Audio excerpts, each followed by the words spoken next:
Good evening, ladies and gentlemen, and welcome to the April 19th, 2016 meeting of the Los Gatos Town Council Parking Authority. Let me first ask you and remind you to silence your devices.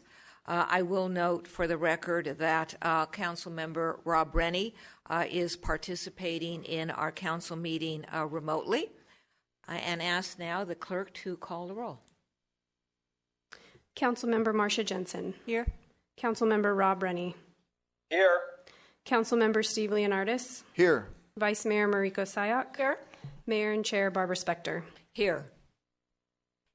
We always have special guests lead us in the flag salute, and this time we have two special guests, and so I'm going to ask to come forward Walker French and Olivia French.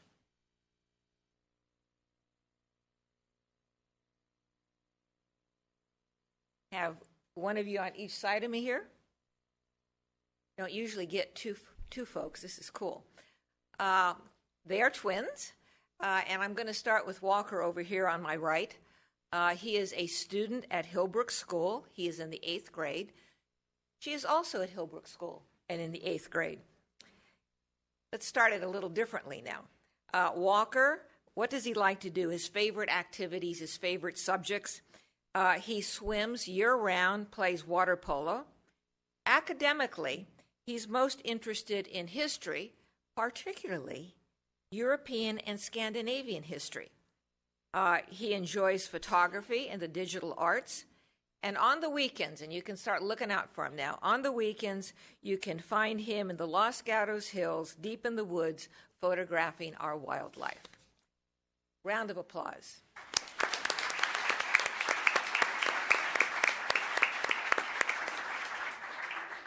Now Olivia.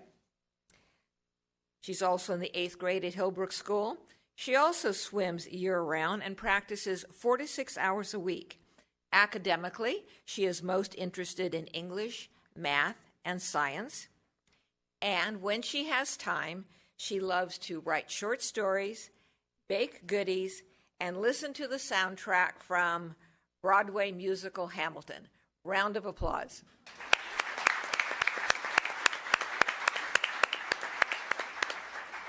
Now, if you'll all stand and join us in the flag salute.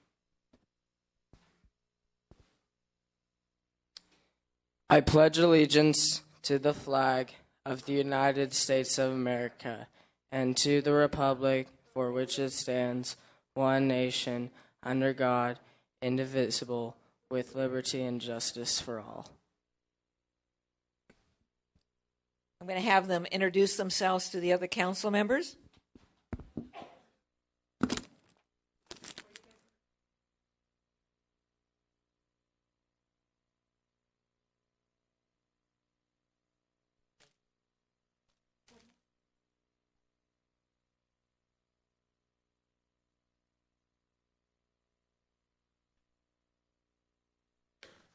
One more round of applause.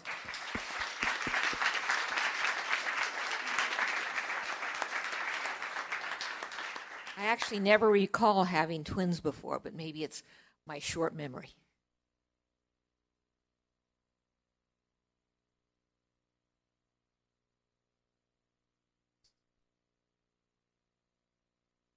Now, once a month, I get to say this because we honor our small business.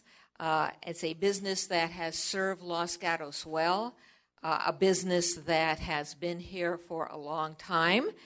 And this evening, and before I say what the business is, Los Gatos, the town of the cats. And we all know if we walk around town at 8 a.m. in the morning or 5 or 6 p.m. in the evening, we all also know that besides cats, we have a lot of dogs and puppies around Los Gatos. And so at this point, I would like to bring forward the recipient of this month's Small Town Big Applause Award, Los Gatos Dog and Cat Hospital. Come on up.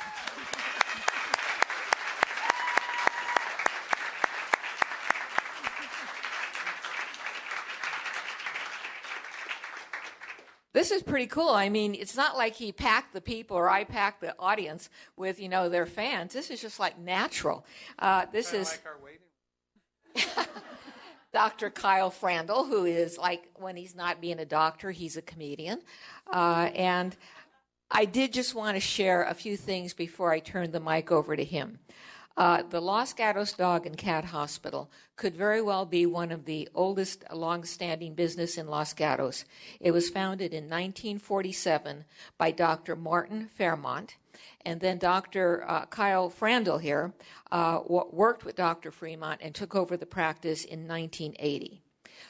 The business not only takes care of our dogs, our cats, our pets, but also supports many community foundations, including nonprofit groups, including the Cancer Walk and Eric Drew Canine Foundation.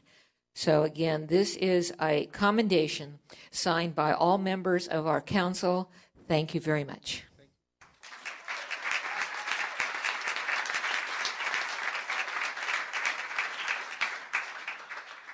Well, thank you very much. It's nice to see a lot of our clients here this evening. But 68 years in the community is something we're very proud of.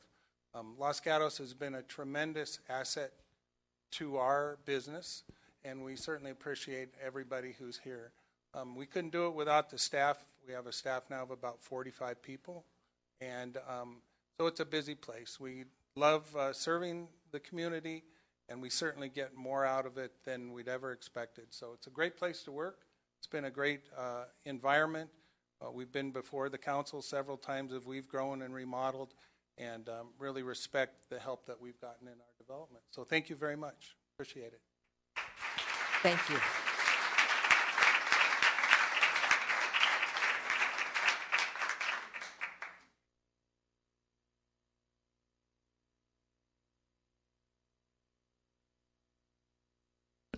All right, the next item on our agenda, I'm going to ask someone to come forward, and then I'm going to turn the meeting over to her for a little while. I go back up and sit in my place up there.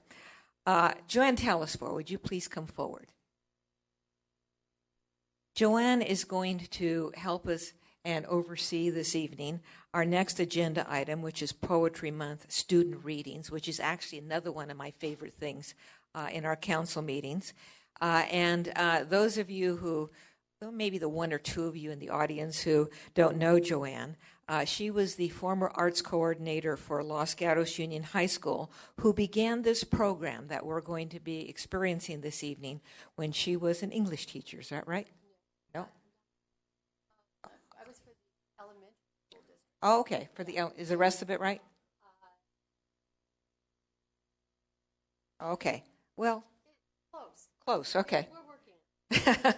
Well, very good. Well, your students will probably do much better. Yeah. Thank you so much. So this is a really special evening for me as well. So 6 years ago, when Los Gatos declared National Poetry Month here in Los Gatos, to go along and align itself with the poetry that is celebrated in April throughout the nation. And I was that arts coordinator for the elementary school district. I worked with the English teachers who were preparing their students in learning about poetry and writing it. Well, it made a natural connection then to bring those students and actually have the opportunity for those students to present their poems and honor this month. And I look around me and I'm seeing all the paintings from the high school, actually, and this definitely is an appropriate time to have the students with them. And so, by the way, I'd like to thank the town for their continued support of this tradition. It's very meaningful to the students and the teachers. And tonight, it's my privilege to present 3 students who wrote poems and were selected by their teachers out of a pool of almost 300 kids to be here tonight. Simone Stout and Samara Stout are 8th grade English poetry students. And by the way, yes, they are twins. Although Simone let me know that she was the older twin. So we have twins tonight. This is great. And then we will be hearing from Yvonne Hornung. I'm hoping I'm saying that right. And he is actually a 7th grade student who has written his poem in Spanish. So we're going to be having that presentation now. And thank you again to the town for letting us do this. With that, I'd like to have Simone.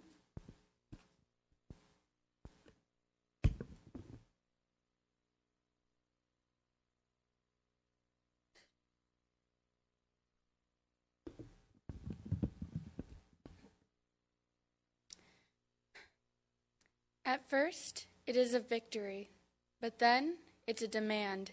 It screams, do better. It yells, do more. It cries, be the best. If you could do it once, you could do it again. Again and again and again. Victory is carried on the back. It shakes the legs and stumbles the feet. It causes the strongest to fall on their knees, begging, please. She kills off the weak and tortures the laurel bearers. The tyrant makes her soldiers calloused and blood-driven. To look down from the podium has a price. It steals relaxation and peace of mind, and only in the last moment is it realized how defeating it is to conquer.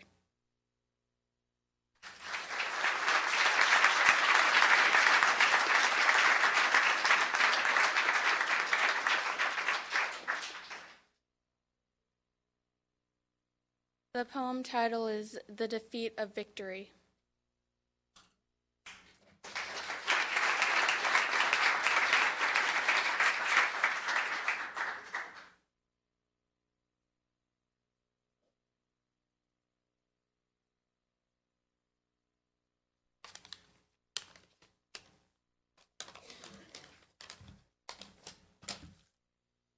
Hello, my name is Samara Stout. My poem is called Changes and Stays. It is about when over time or certain events can change significant things, but how some things are able to stay constant.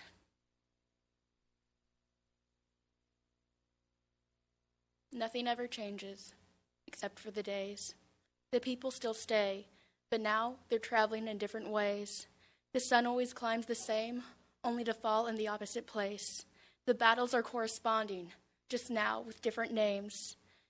The warm days are brightening, yet they've been stormed out by thunder and lightning. Everyone's still fighting, though peace does take its face. Everyone keeps moving with the growing age. The past remains lasting, but the future tends to rearrange. Everything changes, except for what stays.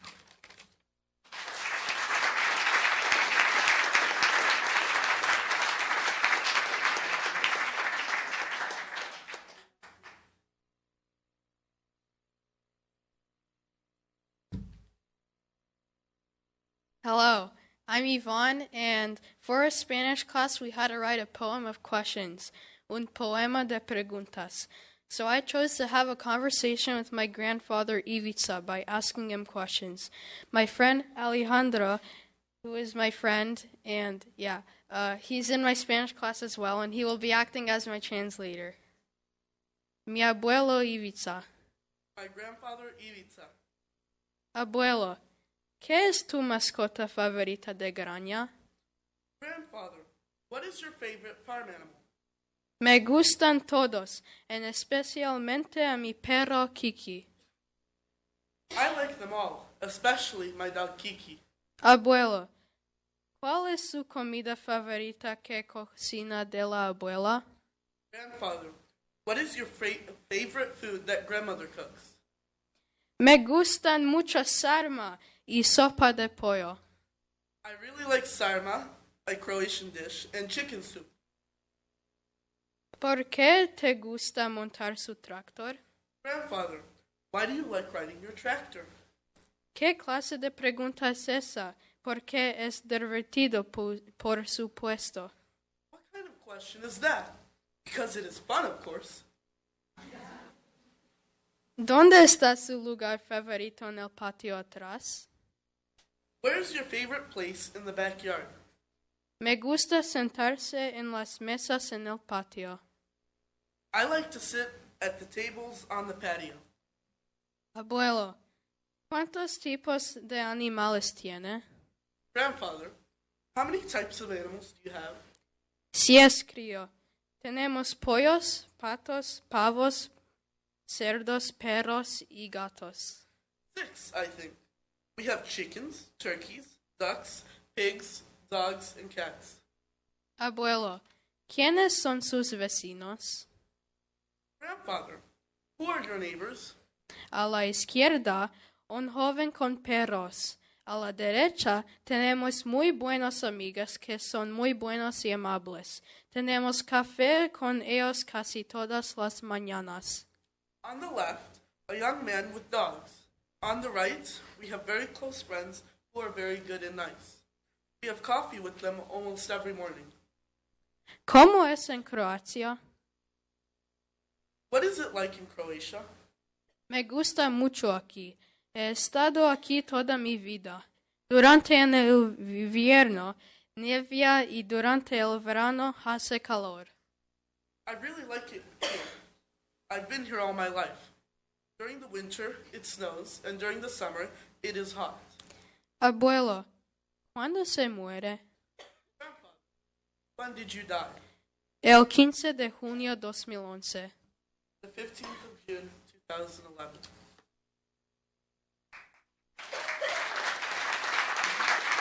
Thank you.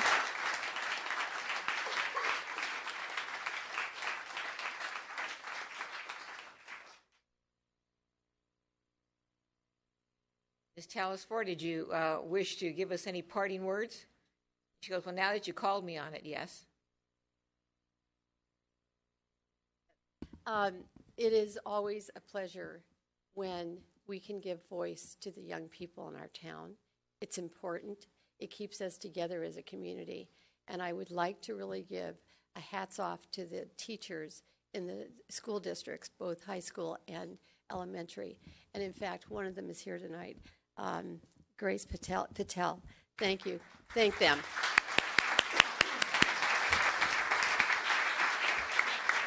Thank you all.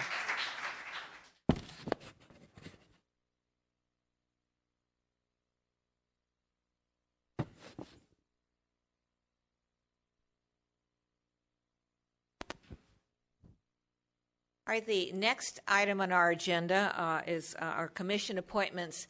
And as these individuals leave, I'm going to ask any of you who are standing in the doorway to please come in and have a seat. We have lots of room. I understand you can also sit in the lobby. There are chairs there for you also. So I believe at this point I turn this matter over to staff. Commission appointments.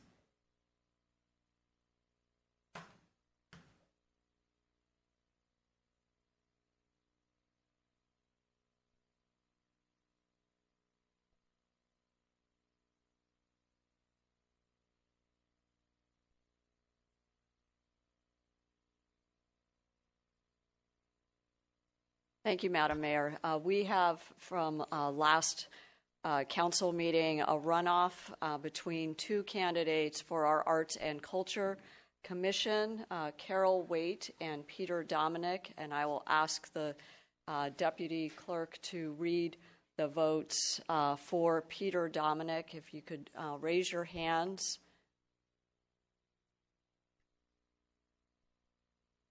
Marcia Jensen and Vice Mayor Mariko Sayak.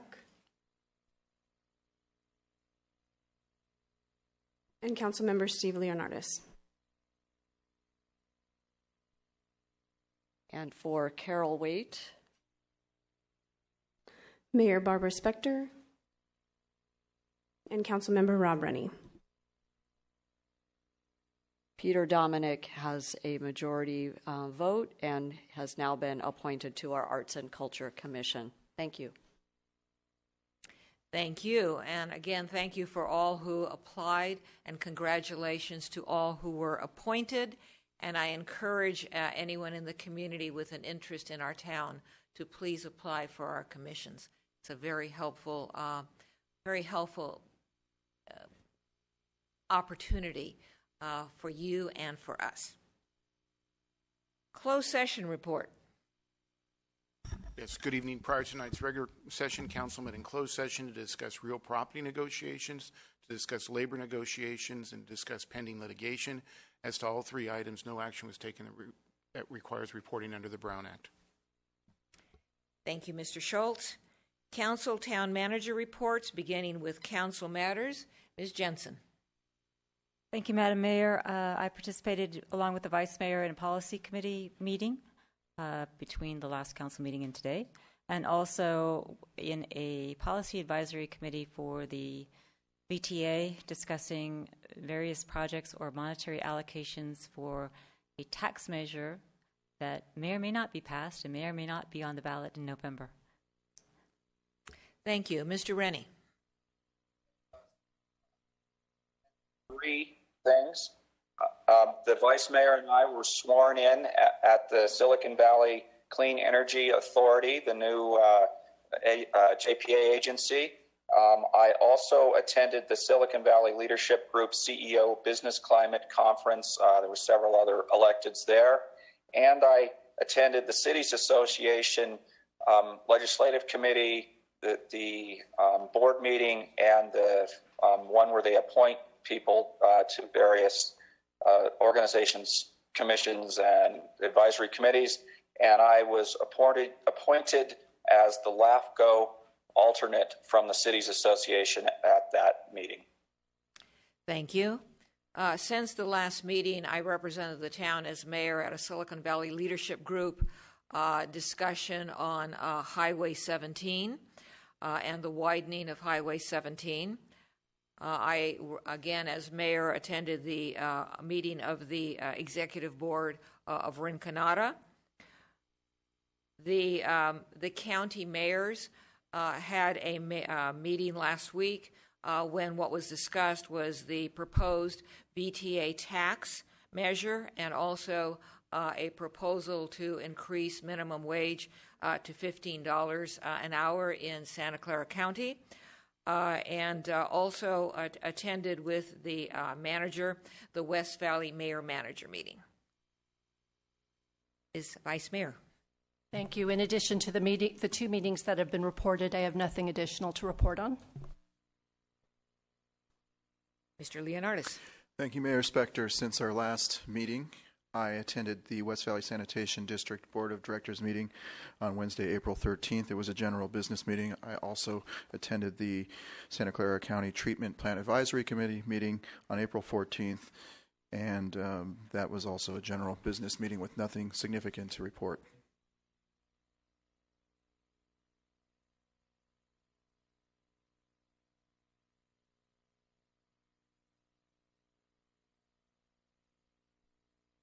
All right, thank you. Manager matters.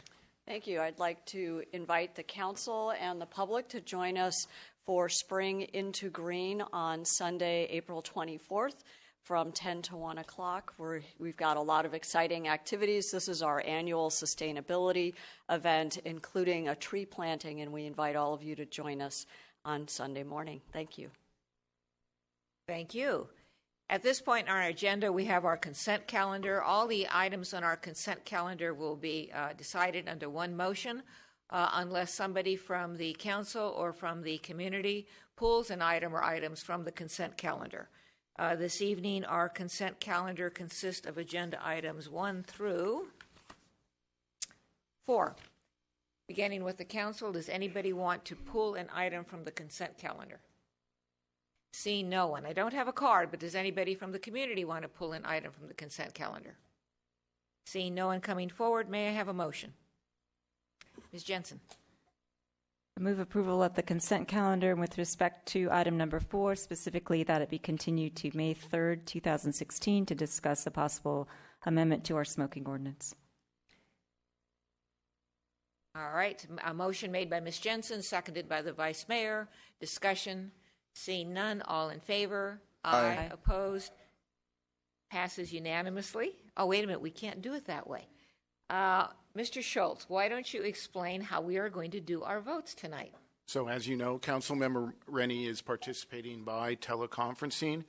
The state law, the Brown Act, which regulates how we handle our meetings, allows for teleconferencing by a council member. One of the requirements, though, under that state law is that a roll call vote has to be done as opposed to just announcing whether it was unanimous or not. So for voting for this evening, we'll have to ask for all those in favor to raise your hands and wait for the clerk to announce actually those that are in favor and then those are against. So for this roll call, you would say all those in favor. Go ahead and they could raise All their right, hands. so now we are looking all in favor of the motion for the consent calendar. Please raise your hand. And now the clerk will announce the names that have had their hands raised. Councilmember Jensen, Councilmember Rennie, Councilmember Leonardis, Vice Mayor Sayak, and Mayor Barbara Spector. All right, passes unanimously. Thank you.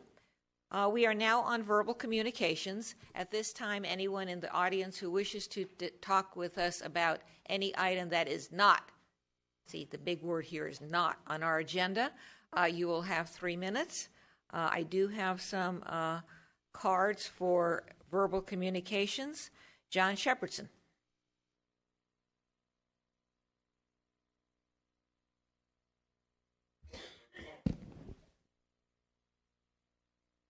Thank you, Madam Mayor.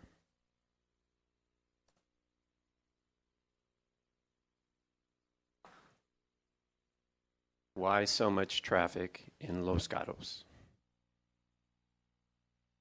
In 1999, the state increased in pensions, and particularly safety officers got 3% per year, and they could retire at 55. Los Gatos matched those state pensions. Saratoga did not. Los Gatos has lots of police officers. We now have an unfunded pension liability. Well, in 2003, we had a zero unfunded pension liability. Now it's about $40 million. The Los Gatos Police budget is $15 million a year. Saratoga's $5 million, Cupertino $10 million. Cupertino is about double our size. So now Los Gatos is financially dependent on big developments, looks like I spelled that wrong, to fund the big police budget and our big police budget pensions, which equals more traffics.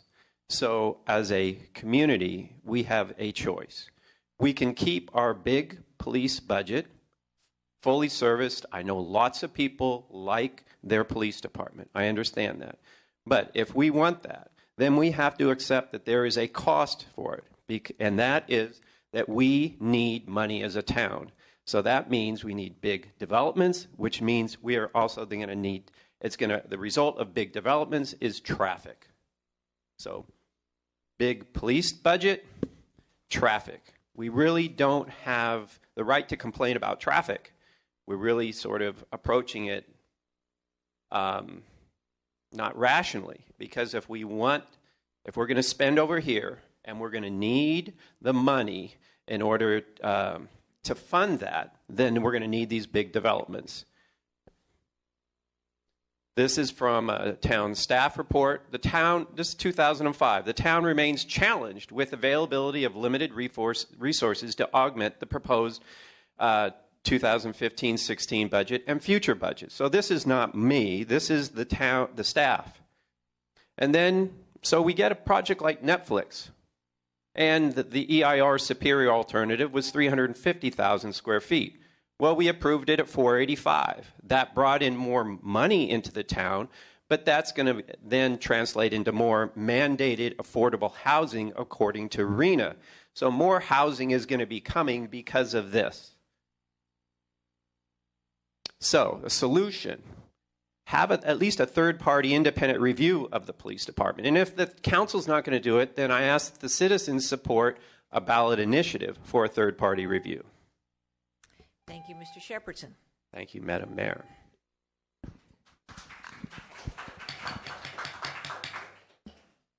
This council is going to work very hard this evening, as it does every evening, to consider seriously everything that's before us.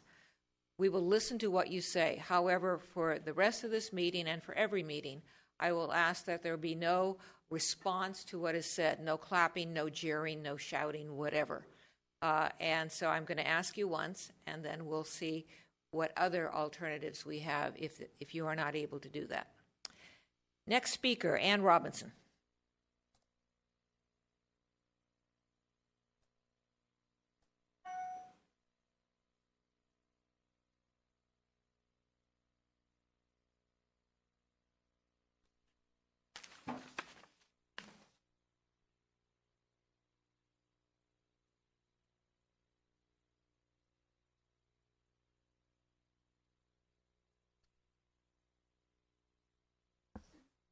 Ann Robinson, Charter Oaks, 201 Charter Oaks Circle. Tonight I'm bringing up an issue that I brought up last year. Now that we have a North 40 application in process, I feel it's important to address it again. But first I want to review a couple of statements in the general plan. In the general plan, it states that residents hold proposed development projects to a higher standard because that what is approved in other communities may not be acceptable in Los Gatos. And the general plan states that Los Gatos offers amenities, support, and a high quality of living to all residents. If these statements are true, then please don't allow a developer to put residential units in an area on the North 40 that is a high cancer risk area according to the North 40 EIR. Here is a picture from the North 40 EIR showing the high cancer risk area.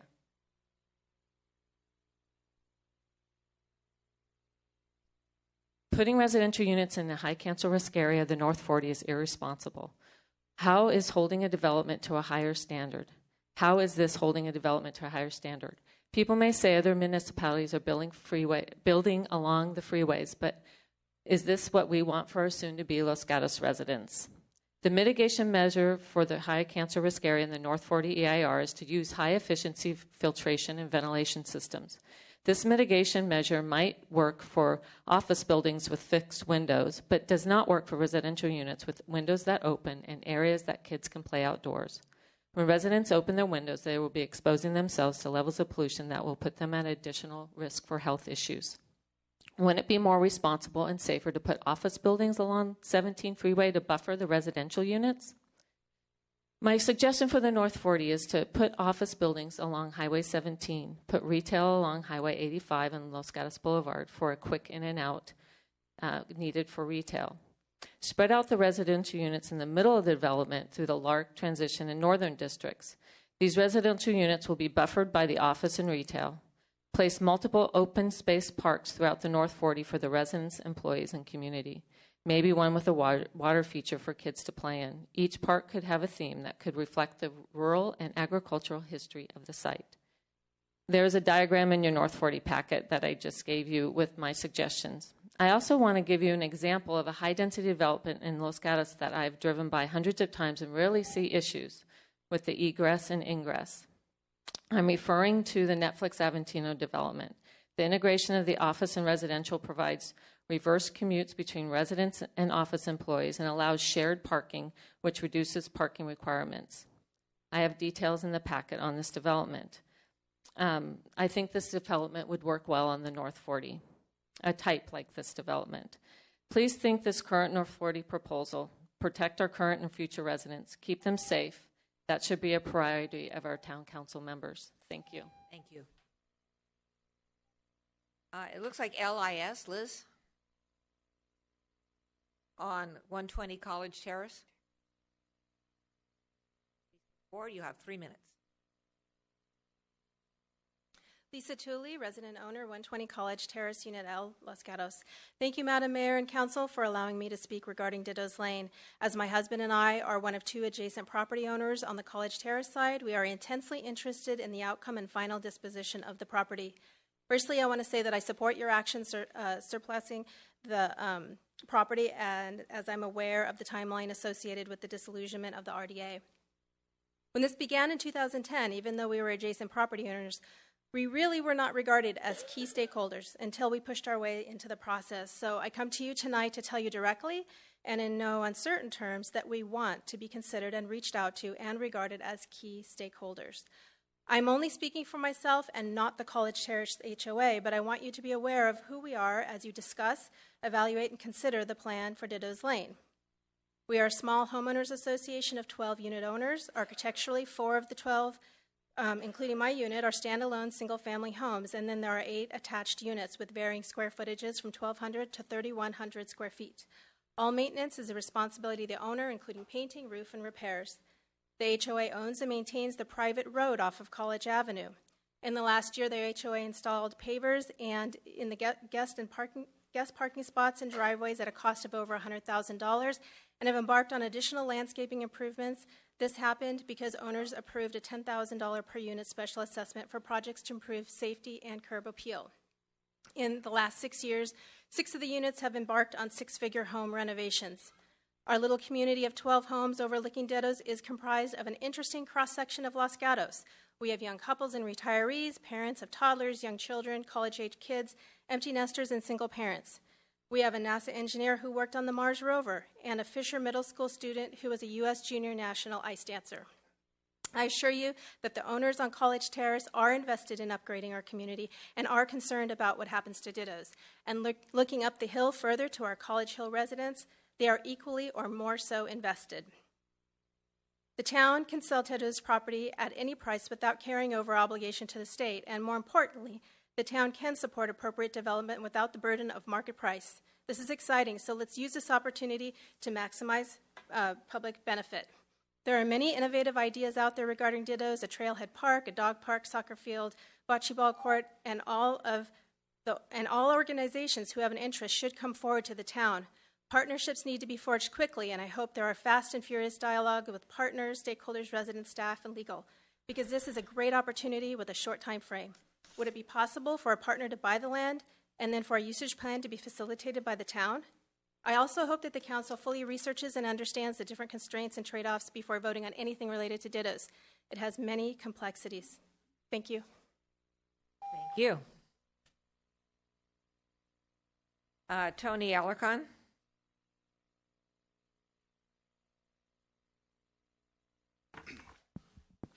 Council members, the public, council members, the public, and staff, thank you for coming tonight.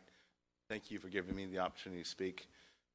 I would like to concur with the woman representing the poets tonight. I think it's very important that the voice of our youth be heard. Perhaps it's even more important that we as adults are the voice for the children that are not heard or do not realize what's going on in our town.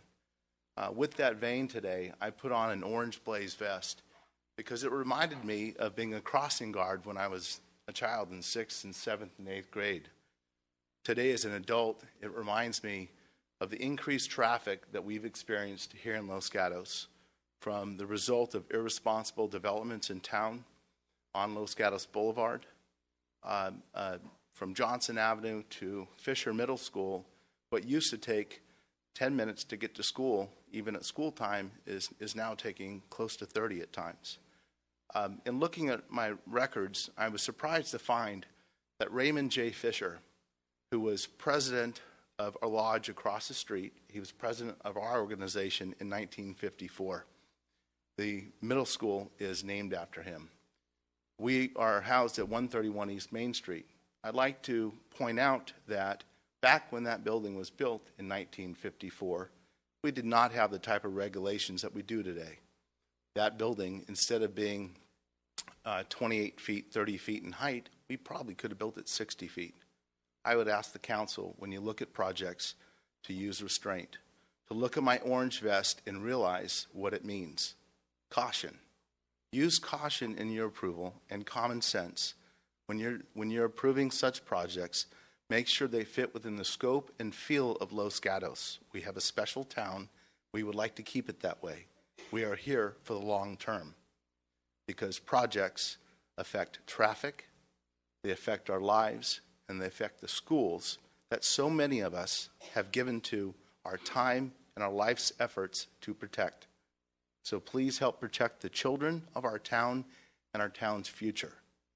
And again, look at scope, look at mass, and look at the right uses for certain projects. I was surprised to hear about the cancer issue near the freeway on Lark Avenue, and I think that should bring some caution to us tonight. Thank you. Thank you. Olga Smith.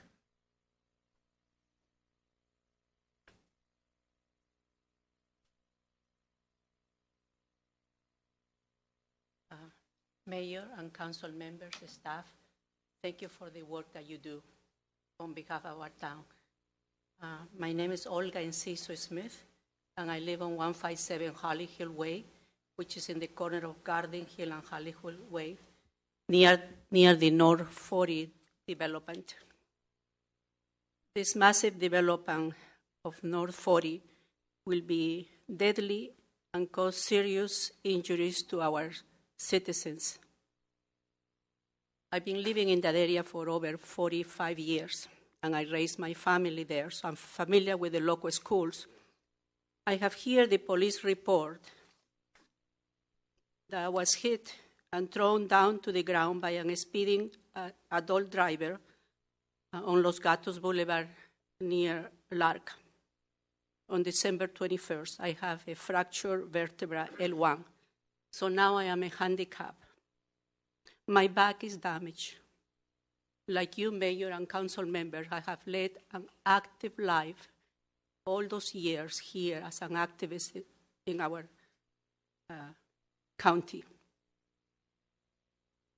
I have faith that I will recover because I still want to do a lot in our community and in the world. And that I have faith in your wisdom that will prevent this massive development. More traffic in this area is dangerous for our children and our youth who walk, bike from and to school every day. I have seen that because sometimes I walk to Panera to have coffee with a friend. We had one daddy's death in the corner of Lark and Garden Hill about 5 years ago, and for many years I saw the bouquet of flowers by the family. Please, I plead you to redo the traffic study, and I want to be part of that study. I cannot bend down. All my body has to turn when I have to turn. I cannot put shoes on, and I have to rely on family and helpers to go and front to different places. I had to call a neighbor to please pick me up, and she did 15 minutes to come here. Thank you so much, all of you, for listening, and the community that is here. Thank you. Markeen Smith.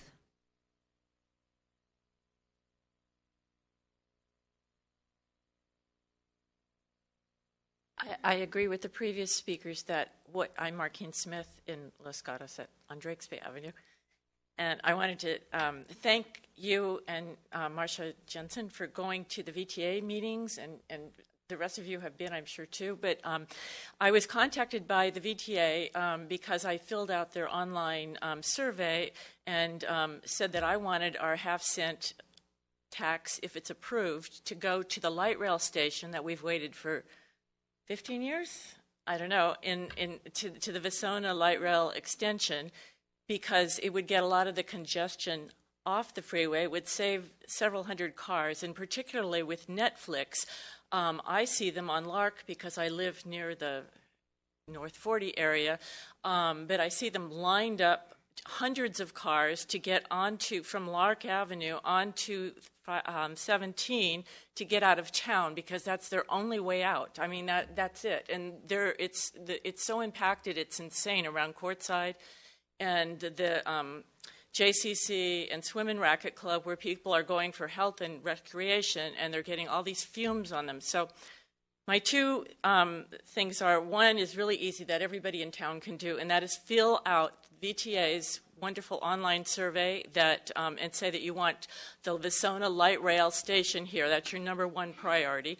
And two is come to a public hearing. She said that if enough people got together, they would have hearings in Campbell and Los Gatos. And so far, all their hearings are all over the county since we lost Przinski on the board there, or the VTA board. We don't have a strong, consistent voice. You do with the mayors, which is great. But I would like to have us residents also demand transit. I mean, it's a really easy connection now, and BART's coming in, and they can connect to Caltrain, and connectivity is the key, really, to making us not be the Orange County of Silicon Valley.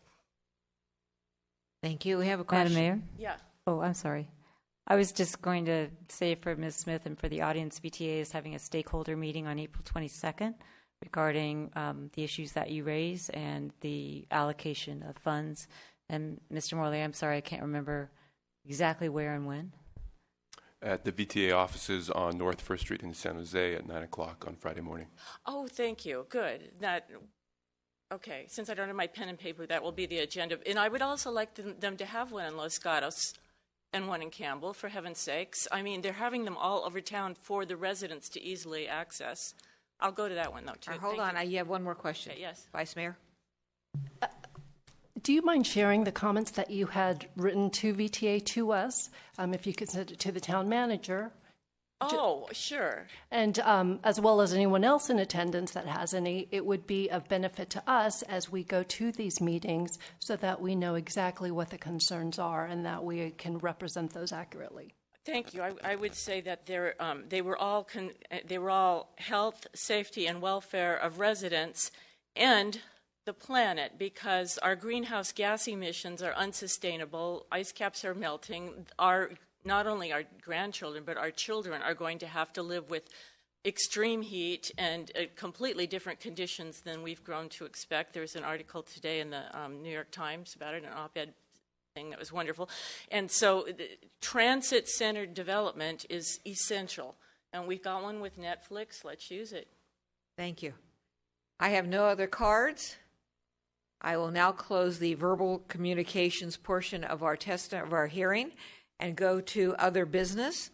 Under other business, we have agenda item 5, Parks and Public Works job number 1331, Almond Grove Street Rehabilitation Project 411-811-0003. Do we have a staff report? Yes, we do. Mr. Morley. Thank you very much. Matt Morley, Director of Parks and Public Works. The item before you, you do have a desk item with this item that was provided to you late this afternoon. This item is to award a design services contract for finalizing the design on 8 streets in the Almond Grove area, as well as to provide a separate agreement to provide engineering assistance for Broadway and Bachman, the first phase of the project.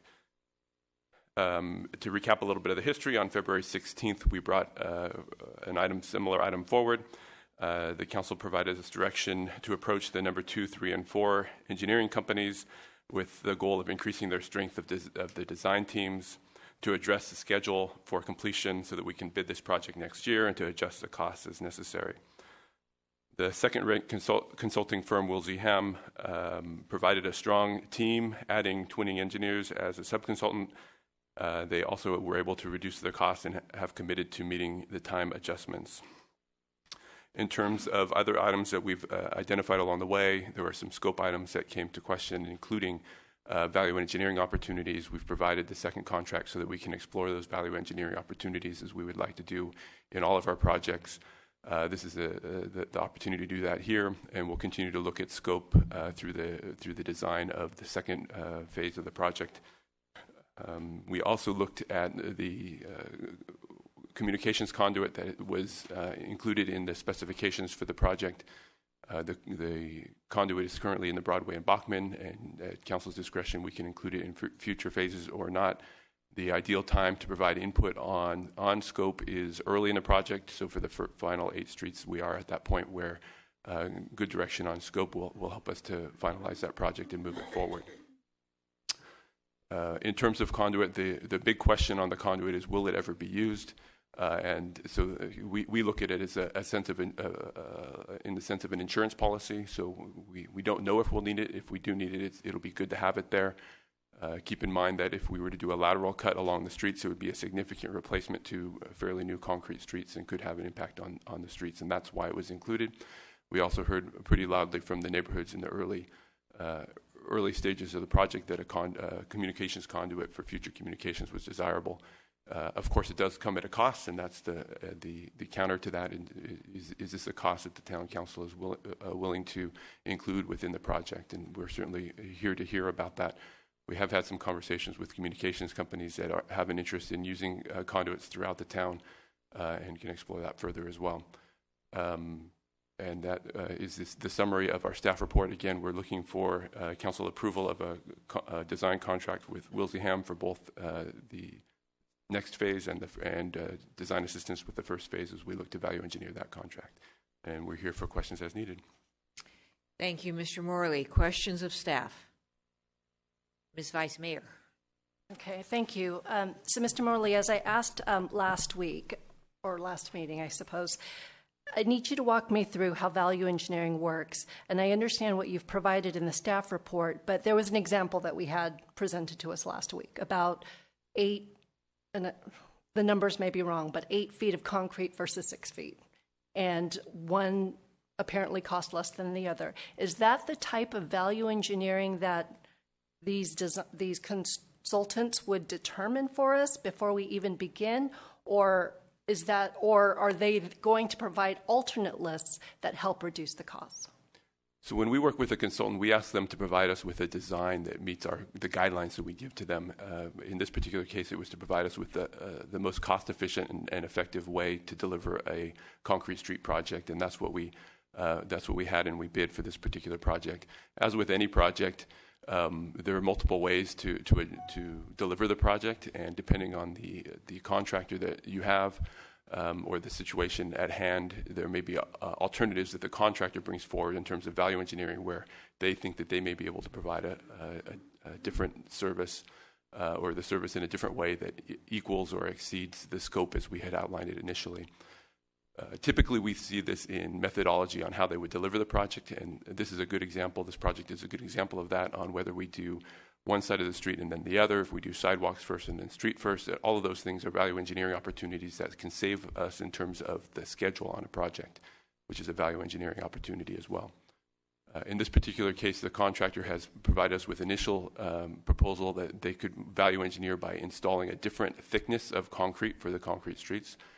As opposed to the originally engineered or designed process, it would be a slightly thicker process with different cut, different thickness of concrete. So that's something that we'd explore. We'd explore it in all of our projects as they come forward. In this particular case, because concrete is structurally engineered, and we want to ensure that our new streets last as long as the old ones have, we feel we need assistance with a separate engineering company that can help provide that service, and that's why the second contract is on the agenda tonight. So that's the evaluation we would go through. Ultimately, we would end up with the engineer helping us to come up with validating that the proposed solution is actually equal to what we've already designed, or work with us towards a solution that is. Further questions? Okay, sir, go ahead. The second one was on the conduit. Is there any way to have the future consultants or future companies that are interested in using the conduit to pay for it, to pay back into it, if we were to include that in future projects? There is, and it's a timely discussion, and we have had one company that's approached us for the use of conduit. They actually have made an offer to us to use a conduit to share the use of a conduit that we have on Los Gatos Boulevard. And they would pay for that service. So they came forward to us and offered that. We're currently exploring that opportunity with them, and should it prove to be something that we can work through some of the details with, that we don't disrupt our existing fiber optic cable that's in that conduit, we would bring that to council for consideration and approval. So that could be an offsetting cost to that particular item. We also have, in association with Almond Grove, this week we received an application for an encroachment permit to install a conduit on some of the other streets in the Almond Grove area. And from the same company that's been doing fiber optic installations throughout the town. Again, it's not something that we're sure of. It's the initial application, but we would suspect that they'd be interested in pursuing that and continuing it forward. The advantage to that is that it will allow us to remove that from future scope of other projects, because they'll already have it in place, and we can condition their installation such that the conduit is sufficient for their needs and for ours.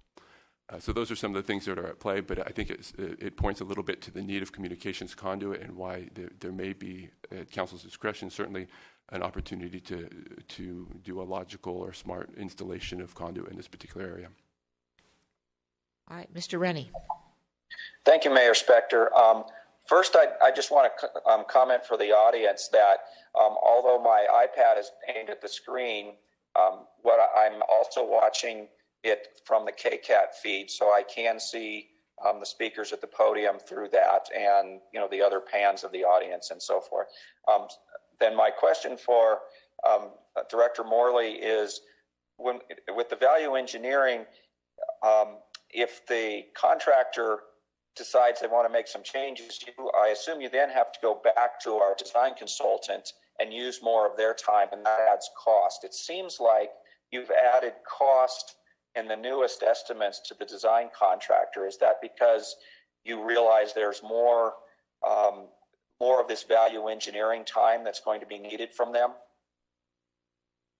So we did, in your council memo that you have before you today, we do ask for two separate items. One is the agreement for the last 8 streets in the Almond Grove, and the other is for falling back to the first 2 streets, because we don't have an engineering company on retainer at this point that can do that engineering for us to do the evaluation. So the extra $10,000 we're looking at as a time and material. So we would manage that contractor in terms of reviewing it. They would provide us time and material costs. So for every hour that they spend on it, they would bill us an hour. The idea would be that we would bring items to them where we think we could achieve savings far beyond what the cost of doing the engineering would be. Further questions? All right, seeing none, I will now go to the audience. I do have one card, Angelia Dorner.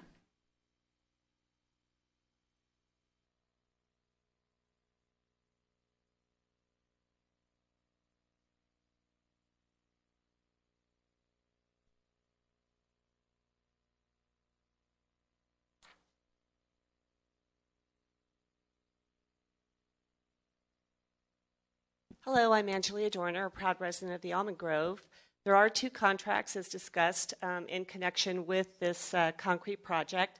The first contract is relating to design services for the other 8 streets, as they're referred to. And I just wanted to point out that the contract is calling for $809,000, but that includes $111,000 related to construction support services, which doesn't have to happen until the bid is awarded for when those streets get constructed way down the future. I've sent you an email on this, and I am recommending strongly that the amount of this design contract be amended to exclude future construction services amounts, and that those could easily be added in a separate construction services contract at a future date when it's more determinable as to what those amounts are. How these amounts could have ever been even determined, I have no idea. The highest and best, there are a few other things in some other emails that I've sent you, but one of the best things in particular design contract is that they are looking to complete the design work for all streets at one time, so that bidding could be done, if decided, in spring of 2017. I think that is fabulous, because the original phasing, in my opinion, really bear no sense of common sense as to what streets would get done first, et cetera. I believe it's extremely important that streets that provide the highest value to the most town residents, the entire town residents, be considered first. In addition, by having all planned, all of them designed collectively, the contractor can determine what might be most cost-effective from a traffic control standpoint, and pinpointing on intersections versus straightaways or isolated streets, they might be able to come up with ways that could save a tremendous amount of money. The contract is $10,000 relating to design as well. I think it's important to differentiate between 2 different types of design. I think when most of us think about street design, we think of the big maps and the drawings and driveways and sidewalks, etc. This particular design actually relates to the formula derived using soil testing and traffic loads and other expectations to determine the formula of what kind of concrete mix to use to provide the strength and durability of the concrete and the street. As it relates to the full depth concrete, the reason why that needs to look at again, because by doing a different formula to make the concrete, you may be able to get the same strength and durability by pouring thicker concrete and not needing to excavate all of that additional stuff and save a lot of additional money. Thank you. And I do have a question, maybe others also. You talked about reducing the initial bid at least at this point by $111,000, basically to see how it all pans out in the future. As you know, this council has been working to set aside funding for Almond Grove. And if we do that, if we take off this $111,000 and look for the future, there would be an issue. It could be less, it could be the same, it could be more. But yet we have been trying to set aside a pot of money just to get it done, and I'm concerned about the uncertainty. Okay. I think that since the scope of this has been changed in that all remaining 8 streets are going to be designed as one, that all of this work will be occurring over the next, between now and this time next year, so that the awards for, or actually a little bit earlier, so that awards or contracts could actually be done for the actual construction. I'm only talking about really deferring that portion of this contract until spring of 2017, so that all of the design work is actually completed, that $111,000 hasn't been eaten up unawares to everybody by design work. And then it's like, okay, what construction support services really might be needed now that we are entering into a construction contract? And at that point, the design person could be contracted or awarded at that time. So I'm only talking about a year out. Okay, thank you. Other questions? Ms. Sayak? Could you go back to your last slide? Sure. And it wasn't my last.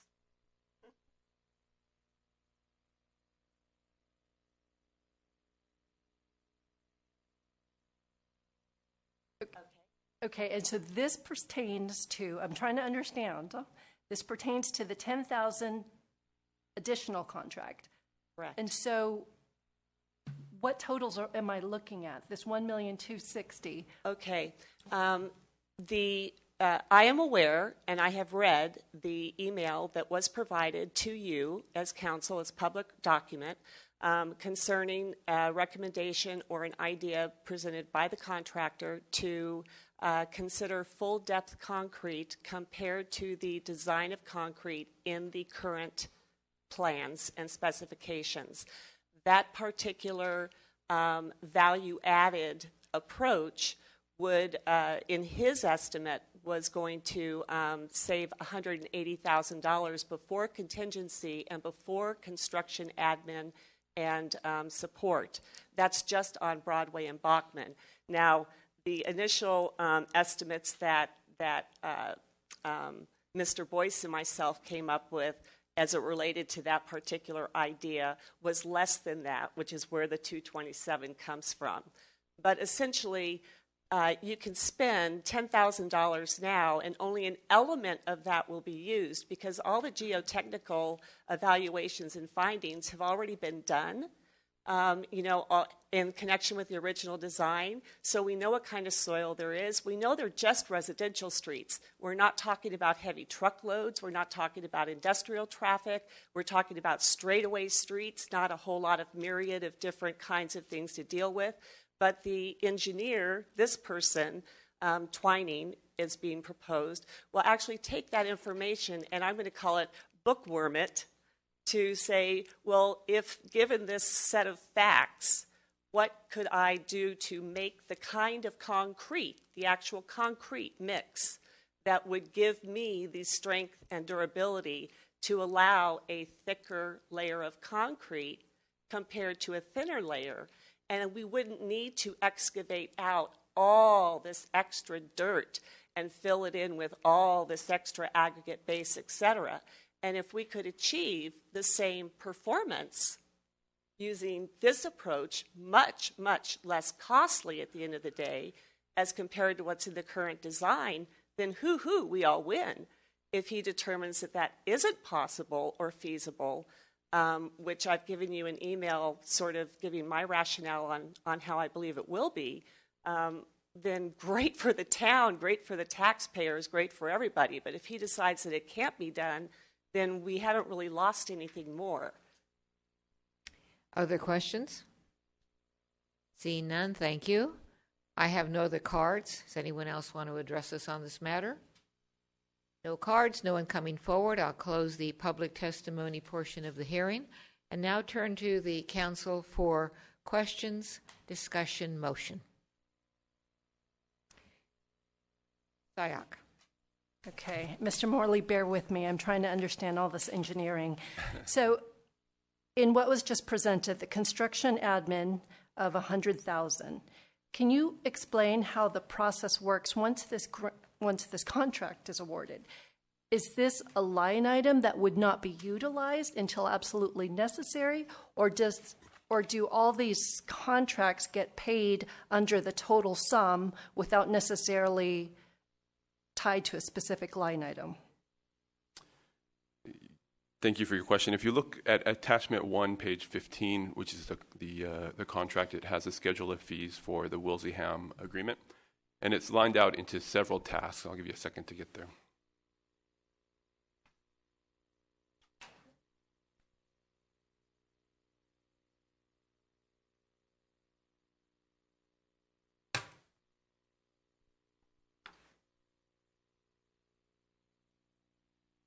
We'll put it up on the Elmo so you can see it there.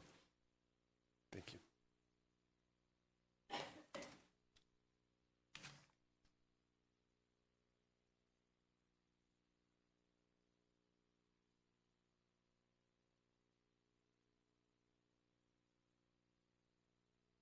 Thank you. So you can see that there's a schedule of tasks associated with the project. These are allocated in a little more depth as well when the project is bid, to give hours and the associated time associated with each. We actually, the professional staff in Public Works works through these and tracks the consultant as they're progressing with the project, and only pays out the portion of the task that is completed and only the amount that is actually worked at that particular time. Where there is a service that is not needed, so I'll use the separate contract, the $10,000 contract as an example. That's the time and material not to exceed amount, so that it allows us a little flexibility with the hours and time associated with that work. We don't anticipate using all of that. That's why it's just a flat round number. It provides us the ability to manage and track that consultant up to that dollar amount. You can see the same thing associated with each of these tasks. These are the estimates from the consultant on what it's going to take to deliver these individual project line item tasks, and we'll monitor the consultant throughout the project to ensure that they're complying with that and they're not exceeding those costs. Where there is a need to exceed it, that's why we have the contingency, but that all goes through some strict scrutiny on our side to make sure that the services that we've actually contracted for are provided prior to even touching that contingency.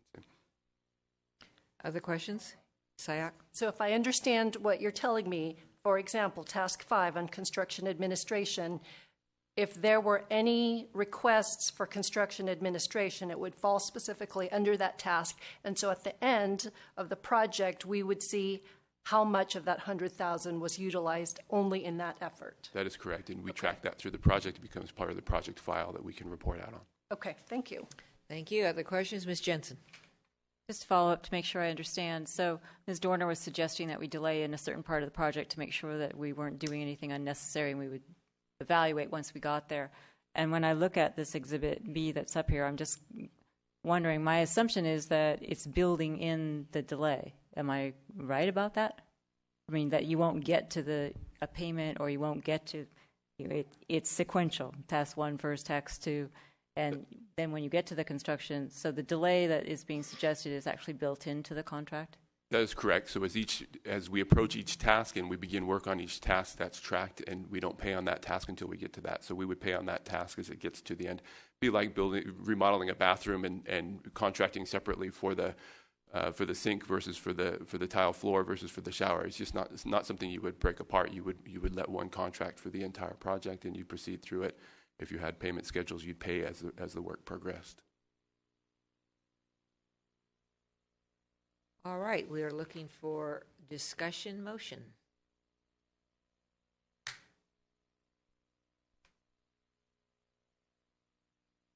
Ms. Sayak? Okay, I'll go ahead and make the motion then. I authorize the town manager to negotiate and execute an agreement for design professional services to complete the design for the remaining 8 streets in the Almond Grove project to Wilsey-Ham in an amount not to exceed $809,778, which includes the 10% contingency discussed.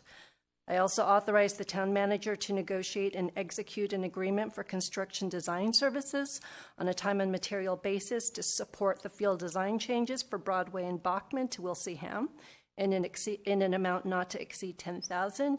And as they conduct their design, I ask that staff and Wilsie Ham review all the pertinent communication that we have received from the neighborhoods, so that all of the concerns that first came out during the first round of design with Broadway and with Bachman, that we do not repeat those same issues. So. We have a motion. We have a second. Ms. Jensen? I'll second the motion and ask, I think it might have been incorporated, the maker of the motion, to also request that to the extent that there have been studies done, for example, the geotechnical studies elsewhere, that those get reused so we're not paying for a duplicate study. Yes, and I would include not only the geotechnical, but all the studies, for example, the tree inventory that we did and anything that pertains to this project. Okay, so are we reviewing all duplicate studies? Anything further? Mr. Leonardis. Thank you, Mayor Spector. I'm still hung up on the price of the conduit for the fiber optic cable. And the reason why I'm hung up on it is because the cost of this job is still unknown. And I know it's going to be significant. And the cost of adding the conduit is close to, let's say, $850,000, $860,000, something like that. So being that the concrete streets were originally budgeted to be $2 million more than the asphalt streets, and then you add another $1 million to that, it's $3 million more, and that's money I feel like we don't necessarily have for that luxury. So my concern going forward is spending the money or allocating the money at this time to potentially put the conduit in the streets. And this goes for Broadway and Bachman as well. It's one thing to have the opportunity to get the concrete streets. I see that now it's the council's direction.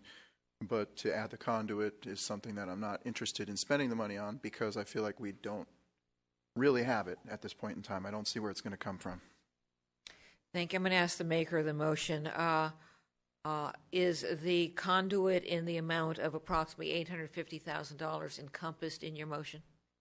You know, I'm glad you actually mentioned that. I can go either way. What I would like, and please, staff, let me know if it's feasible, as your discussions with the fiber optic company on Los Gatos Boulevard progresses, is there a way to find out whether we can be reimbursed for the specific costs and conduits? And so if so, is there a way so we can ask for reimbursement within the Almond Grove Street so that we don't have to worry about expending resources on this line item? We would absolutely look for the contractors, the fiber optic contractors, to provide us some sort of revenue associated with the use of the conduit. So that would be something, as I talked about, we're exploring on Los Gatos Boulevard, that we would continue to explore on all conduit. I would say that the next stop on this project, as we work through the design on the 8 streets, is back with council for approval of plans and specifications, and so you'll be able to see where we have that lined out. And at that time, I expect that the conversation with the fiber optic company will have matured a little bit, and we'll know a little bit more about what they're going to do ahead of our project on the 8 streets, and then where there might be gaps, and we can have that conversation at that point. And staff will come forward, as we do typically, with the best professional recommendation on where to install conduit. And I'm going to go back to you. Is the conduit and the $850,000 still in your motion? So right now, I will include it in my motion, but I will ask staff to highlight what that future amount will be when the design and specs come back for the 8, so that is something that we can discuss when we look at the total cost of the budget of not only the design, but implementation and construction. Mr. Morley, is that feasible? That is feasible. Ms. Jensen, are you still seconding the motion? That is fine with me. I'll just make the comment. I look forward to the other information, the additional information, because right now I'm of a mind that it's better to put in a conduit than have to go dig up $1 million streets to put it in when Google comes in and says we're going to give you high-speed internet service and you can't get it in the Almond Grove because there's no conduit. So I would rather err on the side of that, but I very much look forward to the information regarding that issue. Mr. Rennie. Thank you, Mayor Spector. I wanted to make a comment about the conduit also. I think there's probably some misunderstanding. I really doubt that a fiber company would come and run fiber from the street to each person's individual house, that it's mostly going to be used for a pass-through, or it may get to a pole somewhere, and then they may go overhead, or they may use a wireless connections to people's houses. So with that in mind, I think there was a suggestion in the staff report that rather than this $800,000 for all the streets, we should look at just like a north-south connection and east-west kinds of connections rather than doing every street, because I think it's really just needed by these companies to get into the area, not to run to each individual house. If you think about how prohibitively expensive it would be for them to dig up the front yard of each house, I don't think they would go that route. I think there's many other better engineering solutions. Thank you. Thank you. Further discussion. Mr. Leonardis. Thank you, Mayor Spector. So for clarification on this for staff, at this time, we're not necessarily committing ourselves to spending the $850,000. We're saying explore the possibility of installing the conduit and see what options are available and who's going to pay for it going forward. And with respect to what Councilmember Rennie just said, can you comment on that? So that is my understanding as well. So I think, yes, I agree with that. In terms of Councilmember Rennie's comments, what we're hearing as well is that we expect that the request for a conduit through Almond Grove would be to go through the Almond Grove and not to the individual residences. There are some distinguishing factors between who can go on poles and who cannot. The company that submitted their application for a permit this week cannot go on the poles in the Almond Grove for several reasons. And so that's why there's the opportunity for folks to want to be underground versus up on the poles. But we will absolutely manage this throughout the design phase, and if this company does indeed install conduit, that takes away about 4 of the streets that we were talking about anyways, and allows us a little bit of a head start from that perspective. Thank you. Further discussion. Mr. Leonardis. And one more question about the conduit. So the conduit on Bachman and Broadway is already a foregone conclusion. It's going to go in at this point in time no matter what? Yeah, it's our plan to install that conduit, and we've committed to when we bid a contract, we've committed to do that installation. We can attempt to value engineer that conduit out of the project. We would hope that we would get full value out of it, but we can't be guaranteed of that. So if it's the will of the council, we can move in that direction.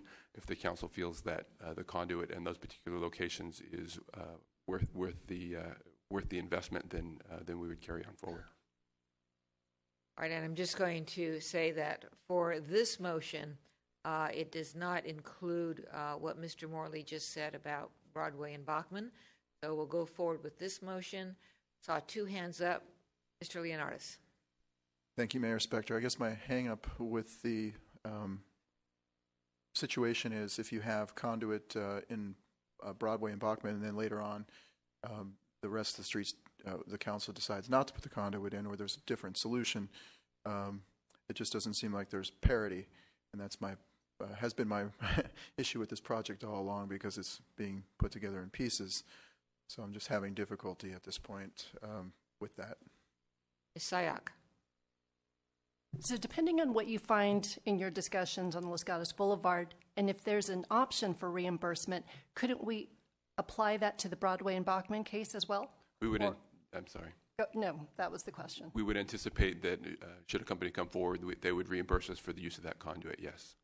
And when you say the use of it, the actual construction, so that the cost that went into that particular line item would be reimbursed? Typically, it's the form of a lease, and so we would lease them the conduit, much like you would lease a building. They'd lease that for a period of time at a set dollar amount. It would actually go beyond even possibly the cost, because even after the cost is recuperated, they're still using it. Can very well go past even what our cost is. Thank you. Further discussion? Questions? Hearing none, we're going to have the vote, and remember, we are voting by show of hands. We have a motion. All in favor, raise your hand. Councilmember Jensen, Councilmember Rennie, Councilmember Vice Mayor Sayak, and Mayor Barbara Spector. Opposed? Councilmember Leonardis. Thank you.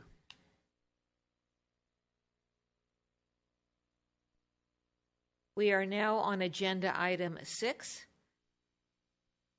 Property location, North 40 Specific Plan Area Phase 1. Consider a request to modify a previous approval of an exception to the story pole policy for Phase 1 North 40 development applications. This is a continued item. It was heard at our prior meeting. Public testimony was completed on that evening, and we are now going forward this evening to obtain additional information from staff. If the council has questions of staff, that would be appropriate, and then we'll go to discussion and motion. Council report, please. Good evening. I apologize, I'm a little under the weather tonight, so bear with me. We're here this evening to continue the discussion that was started by the council on April 5th in regards to the modification of the approved story pole exception for the Phase 1 development application within the North 40 Specific Plan area. You have several attachments within your reports this evening. Attachment 7 provides the story pole plan that the applicant pursued to implement this past weekend, but I'm going to focus on attachment 12 within your staff report, specifically Exhibit B. Can I, is this something that we received today as now a desk item? Yes, attachment 12 is within the desk item. And that attachment shows what was installed on Saturday, particularly in the conflict areas that we're discussing. All right, thank you.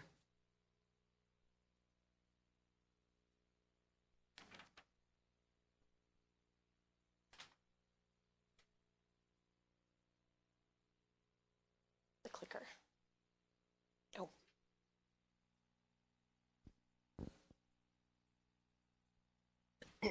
So for orientation purposes, we are here on Los Gatos Boulevard. We are on the southern portion of the site. Over here off of the screen is Lark Avenue, and this is the 76 station at the corner. So we're going to start with the site here at the southern corner, which is the first conflict point, and that is 2 existing residential uses. So in green, you have outlined where the existing access is for each of the 2 units. Keep in mind that by restricting access to these residential units and as far as vehicular access, you're encouraging or requiring them to back out onto Los Gatos Boulevard. And I would like to point out that Lark Avenue, the right turn lane begins right here to go onto Lark Avenue. I do have my water. Thank you. Sorry, it's not going to go away with water. And so the applicant was able to install, you've got the yellow and the red dots indicate what poles were proposed to be installed within the initial story pole exception that was granted in February. The yellow poles or dots are poles that were installed or modified by the applicant on Saturday. The red ones are ones that they were not able to install. And then you see the orange lines between those do represent orange mesh. In this case, there are some sites on the other locations that we'll talk about that they didn't install mesh because of distances between the poles, but we'll get there. Do we have any questions on what you're seeing here on this page? All right, we're going to start just on this, which is Exhibit 12. Exhibit B, Attachment 12. Ms. Sayak. So it would be helpful to me as you go through each resident or business to indicate what communication you've had with the current tenant, because that was one of the key things that we had asked. So starting with this one, was there communication with the existing resident? So the applicant has worked specifically with each of the residential tenants as well as the business tenants. Staff has spoken with this. We did meet the tenants, the husband and wife that live in 15133. I could be saying it wrong. I apologize. It's in the staff report. And so we did discuss with them when we met out on the site. We didn't we didn't end up interacting with any of the other tenants. Unfortunately, they weren't present. But the applicant has continued discussions and met with them at many points between the April 5th meeting and tonight. But as far as access and what you're seeing on this exhibit, before I move on, were there any other questions?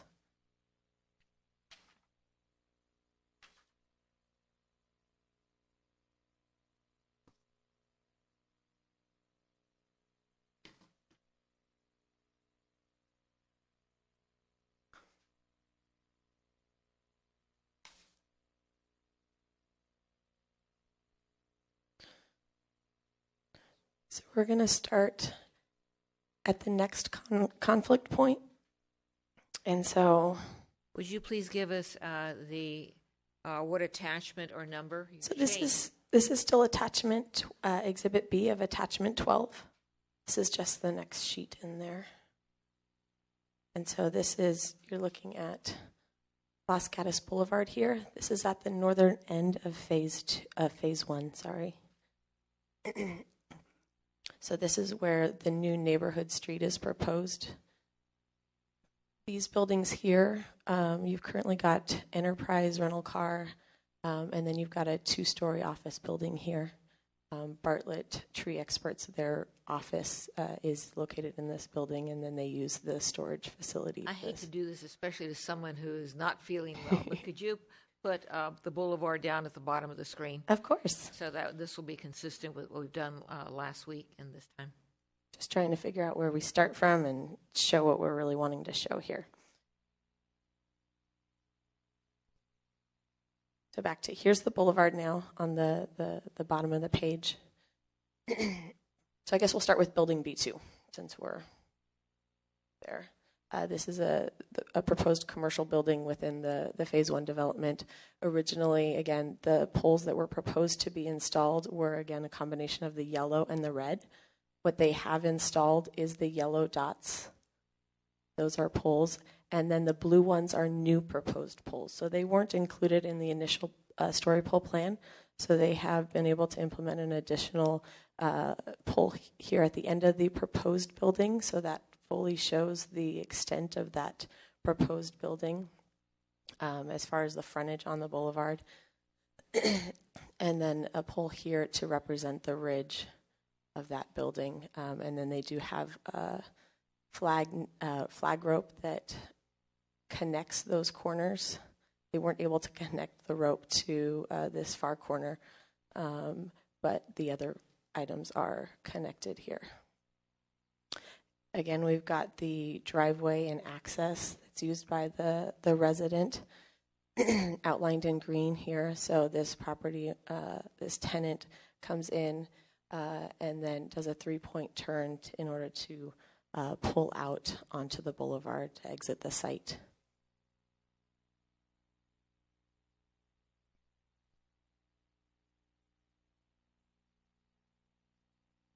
And then the last conflict point is there's a residential unit here, rental unit, and then Bartlett Tree Experts uses this rear storage yard for all of their equipment storage for the tree trimming business. Again, what they were proposing to install was a combination of the red and yellow dots. What they have accomplished is the yellow dots, and they do have flag rope connecting these points here rather than the mesh, because that allowed them to actually connect this section here without having to have a pole with guy wires that would conflict with vehicle operations within the storage yard. So they were able to make that connection, but only with the flag rope, because the mesh, the span between the poles would have been too great. We do have, again, the green outline of the access, and it's a combination of Bartlett. So Bartlett comes in, they come down off of the boulevard and through here, and then they enter into the storage yard from this direction, and then they pull out this way.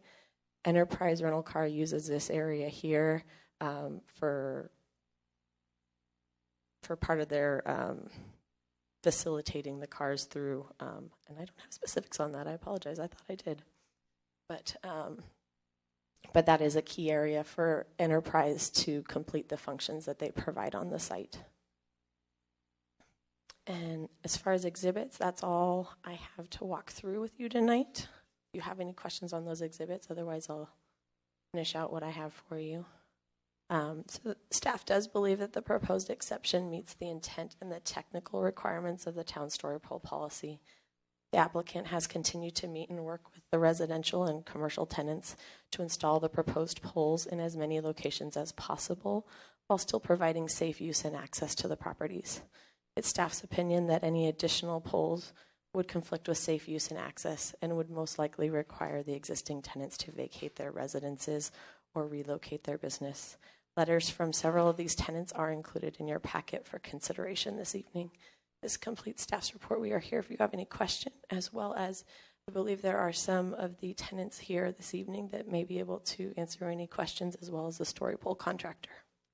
Thank you. I would note that because the public testimony was closed last meeting, we are getting all of our information from the staff report, and the public testimony is not reopened, and I would ask council members to direct your questions to staff. Now, do you have anything further before we get to questions? I don't. That completes everything I had for you. Ms. Sayak. So I'm sorry I'm making you talk even further, okay. But this is just the beginning. For those tenants that are here that are not able to speak, can you summarize the concerns that they may have shared? I know we did get a letter from Bartlett. We did get a letter from a resident who said it's no problem. We heard from another resident that is a problem. Can you at least summarize the conversations you have personally had with all of these tenants? So the only tenant that I have personally been in conversations with, it was the second time I've spoken with them.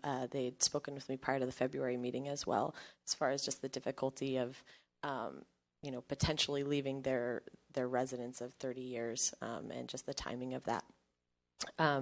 So their concern is they've got concerns as far as noise and the long-term ramifications of, and that's the residences on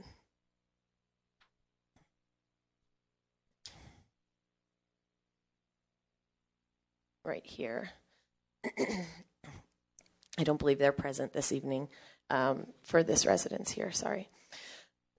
They do have as I understand it, they have a graduation party that they are going to host at their residence for a family member in June, I believe. End of May, I apologize. I was going there, but I thought that was a little early for graduation. And so the length of the story poles and the guy wires associated with that would cause concern with that event that they would like to have at their residence. So that's one thing that they would like you to take into consideration as you look at the timing and as far as requiring the story poles to remain within that location. I have not spoken with the other. Sorry. Yeah, the resident that I believe was supposed to be here tonight is this tenant here at the edge of the Bartlett facility. I have not spoken with them. They do have, I know that the applicant discussed the potential for relocation. The problem with that for them, or the difficulty, is that they have pets that make that relocation as far as hotels and such very difficult to coordinate. So they did talk about it and they did discuss the possibility. It just was, it's a very difficult scenario to accomplish for that particular tenant. And I know they've discussed that option with other tenants as well, with somewhat similar results. Further questions?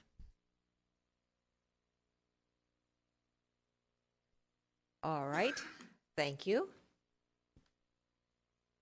Then if there's no further questions of staff, I'm going to turn to the council. Let me start with disclosures. I will start with disclosures. I visited the property last Thursday. I saw the areas that have been discussed by staff, but did not receive any further information that was not already in our staff report, and I drove by the property again today, just in a vehicle. Anything else on disclosures? Seeing none, I am now looking for discussion motion. Council. Ms. Sayoc. Okay, I'll start off with disclosures. I did walk the property this weekend, but did not enter since I didn't have permission and it's private property. I'll go ahead and make a motion, and then I'll go ahead and provide and elaborate on the motion. I move to deny the story pole exemption, and in addition to that, before a new Planning Commission meeting is scheduled, I move that we hold a joint study session between Town Council, Planning Commission, special invitation to school board members that are affected by this, and public notice, extensive public notice to the public that are interested in this. The reason for the denial and the reason for the study session, couple of things. One was I specifically wanted this continued to find out what the hardship was to the tenants.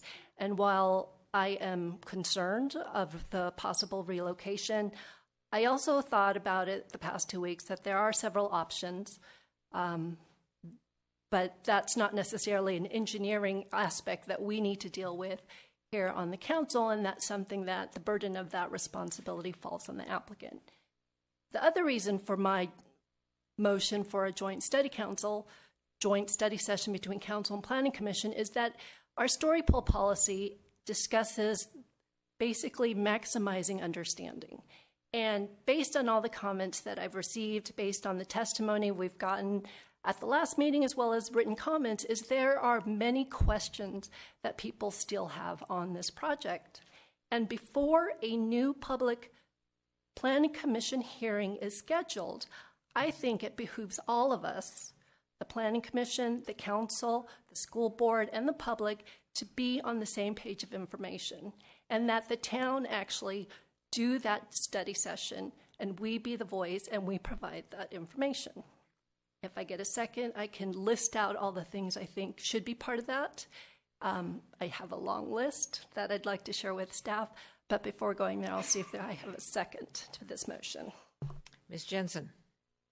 I will second the motion. I think it's a good suggestion. I am very sympathetic to the tenants on the property, but I think it's very important that there be a forum where information on the story poles and the application can be presented with the Planning Commission present, so there's an opportunity for everybody who is concerned about this to gain information, exchange ideas, and go to where we're going, and just put a little bit of a pause into the progress so that we can hopefully get the right information, or at least what we think, or hopefully the town or whoever wants to provide that information thinks is important information that the decision makers of the town can use going forward as this application gets evaluated. So I'll second the motion. Further discussion? Okay. I'm sorry, go Mr. Rennie? Thank you, Mayor Spector. My question is a little bit of echo back, so I'm in trouble. My question is, I think all of the ones in yellow, the story poles are up, and some of those are creating hardship. So if we slow the process down, shouldn't we say something about whether we take back down the ones that are in the way, or what is our plan for, sort of stopping in the middle? Thank you. I'm going to look to staff. If this motion were to pass, and assuming this motion would delay the process, what is staff's input on the already installed story poles? As staff understands it, the motion is to deny the request for an exception. So ultimately, they're going to have to put up all of the poles that were part of the original exception. So we would work with the applicant to determine how that could be affected. So we'll work with them on timing. So that may entail removing the poles that have been recently installed, but we will work with the applicant if it is possible for them to leave those up and not significantly impact those tenants. then we will do that, but we will be working with the applicant to make that determination. Thank you. I have a question to the town attorney. The motion and the second are for a joint study session with the school board, planning commission, and town council. I heard reference to discussions, and the question is, given Brown Act, given the interface between the planning commission and the council, what is your input as to what this joint session would look like legally? So the Brown Act certainly does allow you to have joint sessions. It would be a publicly noticed meeting, so that does allow you to have sessions such as this, as both of them. So from a Brown Act standpoint, it certainly can occur. I do have concerns just on if we're actually going to, is it just to educate on the specific plan, the housing element, and the interactions? That's certainly acceptable. When we start to get into the architectural and site review plan, that's more of a quasi-judicial, and you shouldn't be weighing in on the actual application until those public hearings have been noticed. So that's my main issue with how far we go during this study session. And then the other issue is we do have a vested tentative map that's pending. It does have timelines under the Subdivision Map Act that we'll have to work our way through. I don't have the answers for that while I sit here as to how we resolve those, but certainly staff will be looking very closely as how we can do that as we work through the study session. But in a nutshell, we can make it happen. There might be some parameters about already deliberating on the current A&S in front of you that will be coming in front of you. Ms. Sayak. Okay, as the maker of the motion, I certainly didn't plan on deliberating on the current A&S. The way the process works, the story polls go up, scheduled planning commission meeting, they make their recommendation, then we see it. My concern is let's discuss the current documents that have already been approved that does not violate any process, just so that as people start to think of what it is that the current application is, again, we're not weighing in, but how do they weigh that against the current documents? And I think it behooves us to provide that informational session, and it needs to come from us. I don't want to rely on a consultant or the applicant to do it. It needs to come from us. We need to provide the same information so that as people move forward to the Planning Commission, they can be informed and they can make constructive and effective comments. And that's the only way I envision a process to be cleaner than what we've already seen. Ms. Jensen. As the seconder of the motion, I agree with Vice Mayor Sayak. I was curious of her list of items that she wanted to be presented. I did use the word discussed. I apologize. Study sessions, sometimes you discuss things, sometimes you don't, sometimes you talk at people, but I didn't want to cause any legal problems by saying the word discussed. So I think that the Vice Mayor is going to make clear what she has in mind, and if that comports with my understanding of where she's going, I would maintain the second. I'm going to also listen to the maker of the motion, but I do have concerns here. And my concerns are, how far is the study session going to go? We do have a specific plan. We do have an application. It's incumbent upon the Planning Commission initially and then ultimately the Council to determine whether or not the application is consistent with the specific plan. And so it's not clear to me how a pre-meeting could impact the decision-making of the Planning Commission and then the Council without interfering with it. Further discussion. Ms. Sayak. Well, to that comment, then, I would ask that staff give serious thought to this. Again, I'm focused on the current public documents that are already in existence, such as the EIR.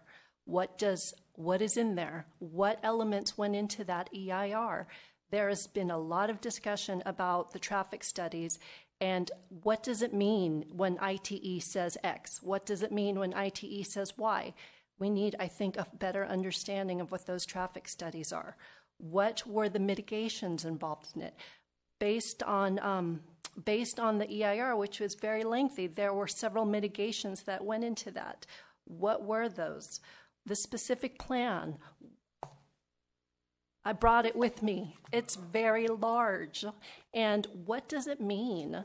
And I think there's some factual information that needs to be shared. What would a development look like with a specific plan? And frankly, what would it look like without? Because I have certainly gotten comments and questions about get rid of this, get rid of that, and I want to make sure people understand what it is they're asking for. There's been a lot of discussion about a housing element. That's a plan that we've already submitted, and there's certainly lots of questions about that. And we get lots of questions about housing and its impact on schools, which is why I think we need to invite the school board. There are lots of things we are unable to talk about, but why not bring all the parties together to have that conversation? Again, within the parameters of the law, but so that we can educate and inform our residents. Mr. Rennie. Thank you, Mayor Spector. I was having a little trouble understanding this motion. I think what the Vice Mayor just said helped me understand a little bit more. If I can put it in my own words, I think you're doing two things. You're denying the exception request, and then number two, you want to have a study session that really enables. You say all the documents we've already approved, so the assumption is we council know it. So really the purpose is to help all of the residents understand the information that's gone before. I think that's a good idea. You know, this has been a pretty long process. And I take it during that, we again, as Ms. Jensen said, we're not going to be discussing, but we might ask a few more clarifying questions. So I would just ask the maker of the motion if what I said sounds correct. Thank you, Mr. Rennie. Ms. Sayoc? Yes, and through the mayor, it is correct what you've surmised from my motion. Further discussion. Mr. Leonardis. Thank you, Mayor Spector. I was interested in hearing the bullet points that the Vice Mayor was considering for the discussion or the joint meeting. Mr. Leonardis, anything further? That's all. Okay. Further discussion. I'm sorry, Madam Mayor, I didn't understand. Councilman Leonardis, you were interested in hearing them, or you wanted to hear them again because I thought maybe they had been related. Further discussion. I do have an additional comment. I just wanted to comment on the mayor's concern that information could lead to prejudgment. I've always thought that information is valuable and helpful. You can't have too much information and you can't convey too much information. So I don't think that leads to prejudgment. I think it leads to people making better judgments. So I think it's important that we provide that information when we can. Thank you. Further discussion? All right. One certainly can't, as Ms. Jensen said, you certainly can't oppose a motion that is going to relay information. And it is absolutely true that we have heard from many sources that there is a misunderstanding or lack of understanding in the community about the environmental impact report, its what it's held, what it decided, what it didn't decide, what traffic studies went into it, what mitigations were put into effect. The specific plan, what it means is probably something that will be decided by the Planning Commission and the Town Council. Explaining the housing element, those are explaining and giving more substance to existing documents and relaying that information to the community, because there certainly is a lack of understanding or somewhat limited understanding, because those of you who are sitting out there or who are listening to us probably haven't been working on it, daily for the last 15 years. So to the extent that it will be providing additional information, I will be supporting the motion. Further discussion. Seeing none, all in favor? Oh, wait a minute. Raising hands. I'm the one who forgot. Councilmember Jensen, Councilmember Rennie, Councilmember Leonardis, Vice Mayor Sayak, and Mayor Spector. Thank you. Staff need anything further? No, thank you.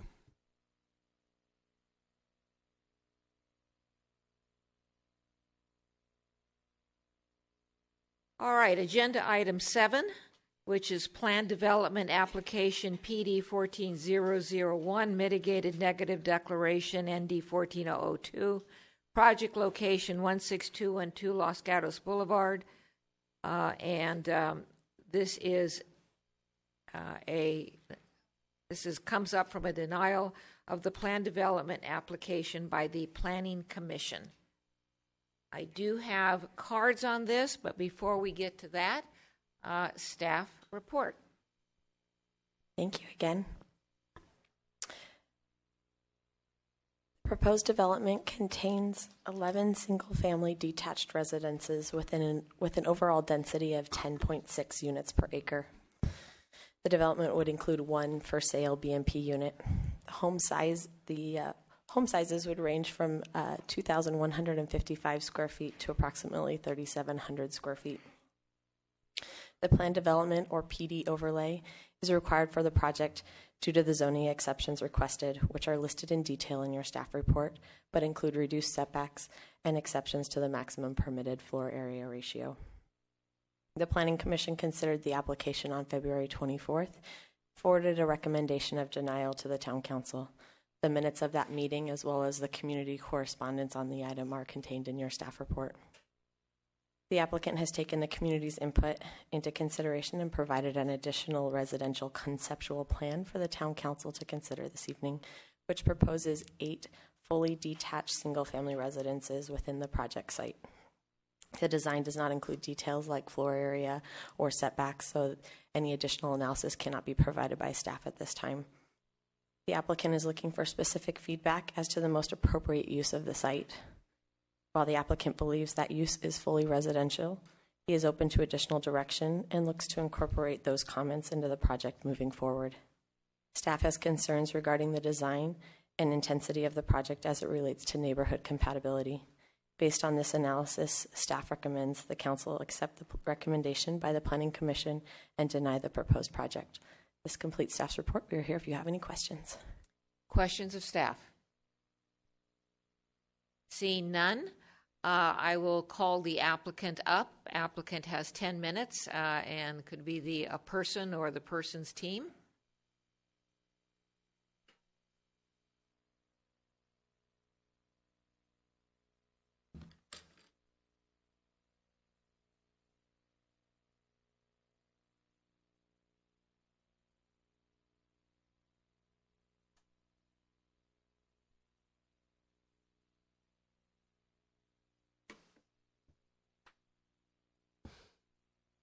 Good evening, Madam Mayor and Town Council. Thank you very much for hearing our project. My name is Scott Ploutz. I am a managing partner for 16212 Los Gatos Boulevard, LLC, and our president for STEM Development. We had the opportunity to present this to Planning Commission, and we were fortunate to receive a considerable amount of feedback, which is always appreciated because it helps us move through a process and take that feedback into consideration as we move forward and help determine what the best project is for this site. The project was denied by Planning Commission, as staff just mentioned, but we decided to continue to Town Council because we believe there are many different challenges with this site and with the current zoning and PDs and other elements that we would like to get feedback on. And we're hoping that through this process, by presenting the project, looking at some conceptual drawings of what else we have that we could consider and make some positive communication through the process to help us take a next step. And we will make some recommendations at the end as talking points as well. So we are looking forward to moving this through the process. We've been on this for about 4 years now. We do appreciate the feedback, and with that, I would like to start the slideshow. So originally, I'm going to remove this if that's okay. This project had been to CDAC multiple times through other developers and other property owners historically. A few of these up on the front end here are some of the other renditions. This is a 20-unit proposal. That was one of the original concepts. Then this is a 16-unit proposal as well. This was our first proposal from 2013, and we purchased this property in early 2012. So this was the first rendition, which was 12 units that had a hammerhead for fire access, and we were basing this on some of the other projects that had recently been approved at the time, such as Laurel Mews and the Sand Hill project at the corner of Los Gatos Boulevard and Blossom Hill. After the CDAC and some other communications with staff, we decided to remove one of the elements that was right here, one of the units, to bring it down to 11 units. So this is now getting closer to where we wanted to be. This ingress egress here is what the town requested to get this setback as far away from Los Gatos Boulevard as possible. No matter what this project becomes in the future, this is probably the most preferable ingress egress point for this based upon the town of Los Gatos traffic engineer. And we actually closed this area off over here and left one of the units there. So now we're at 11 units per acre, as opposed to some of the other projects that were 12.8 plus without BMPs, and this does have a BMP on site. These are some of the early concept drawings. This was an original one that was just more of a kind of a mock-up concept drawing as well, and we obviously received some very negative feedback on the aesthetics of this. The purpose wasn't of the aesthetics, it was more the concept of row houses, which is one of the elements of the AHA's plan for Los Gatos. This was a second rendition a year later in 2014, based upon some of the feedback for mission style or Spanish revival style. This has been a popular rendition, which also didn't go over very well, as you can imagine, on Los Gatos Boulevard. And then this was the final proposal that we have in front of you today, which is a 2015 contemporary rustic conceptual elevations. And this is the row house concept of the application that is currently in front of you today and that was denied by Planning Commission. This is the intersection, obviously. Traffic seems to be the primary issue when we talk from the CDAC and the feedback that we've received. Traffic was number one, parking issues were number two, and schools were the third largest in order areas of concern for this site. With that in mind, we followed the lead of the site right across the street, Laurel Mews, and the other site, which would have been right up here, Montecito, and went with the same element. The primary element and reason for this type of a proposal is due to traffic. If traffic truly is the number one concern and element, this is the lowest density traffic impact, and it's actually a reduction in the amount of traffic that will be going on and off the site on a regular basis. Through the development process or any other use of commercial, even its existing use right now, the traffic is much more of a higher density and much more traffic impact in the current state, which is not a problem. But what I'm saying is the use of this has the ability to look at retail, office, residential, lodging, automotive uses, which is it's a historic auto dealership, as well as restaurants. All of these other elements will have a much greater impact. So I think that's important in the consideration of this application. Some of the elements of the Los Gatos goals for Los Gatos Boulevard from the general plan: encourage redevelopment, assemble parcels that have experienced a high vacancy rate. This was a historical high vacancy rate property since the auto dealerships left. We actually have a tenant in there who's paying about 25% of market value.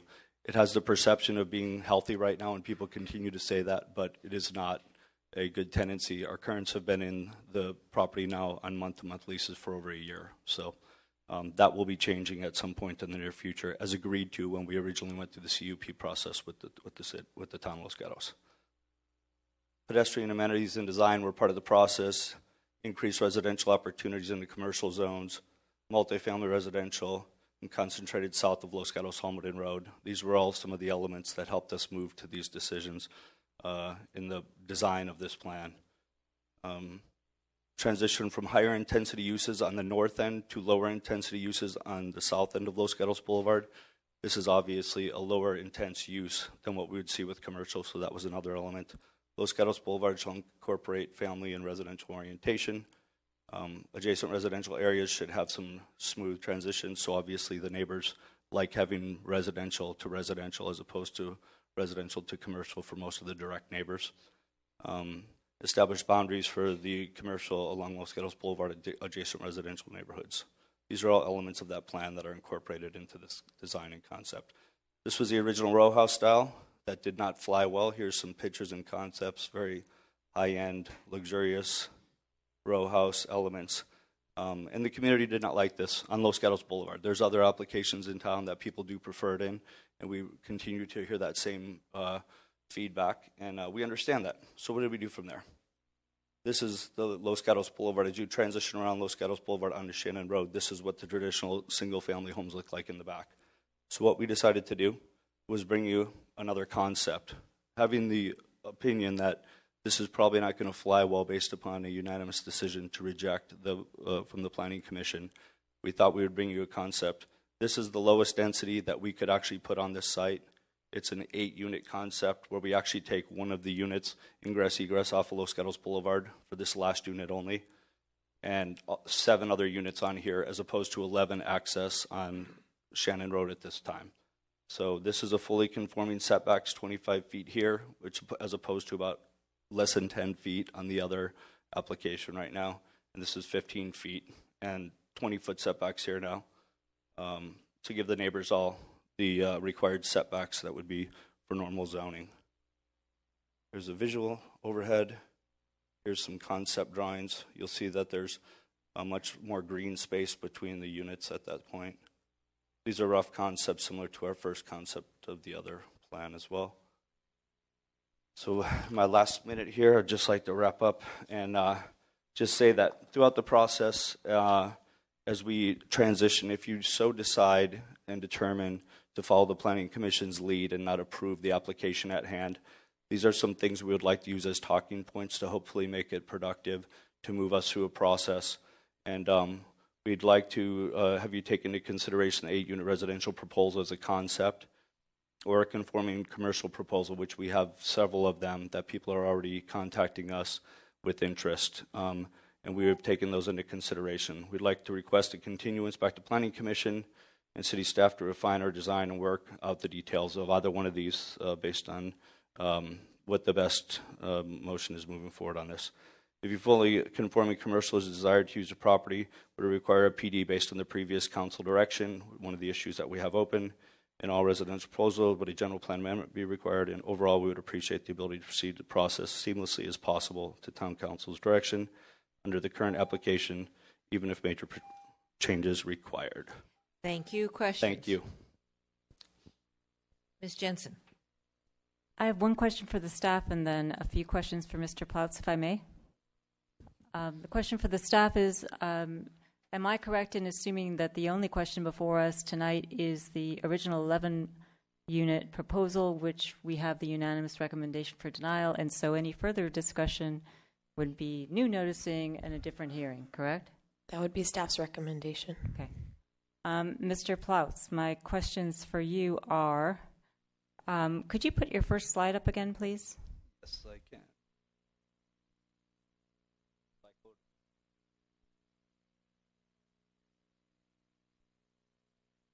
I didn't think we were going to have to look at all of them, but I just...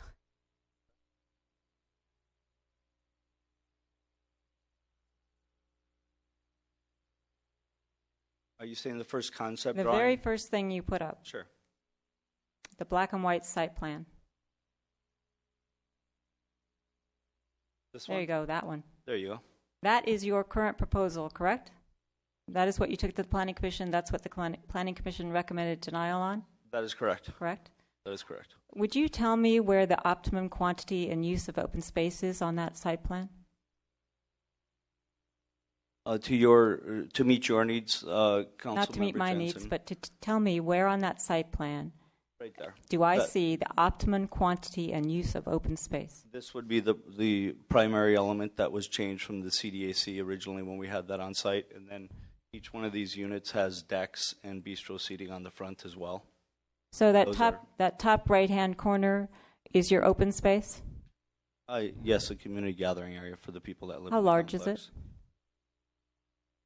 I don't have that level of detail with me. Okay, Council thank you. member. Yeah.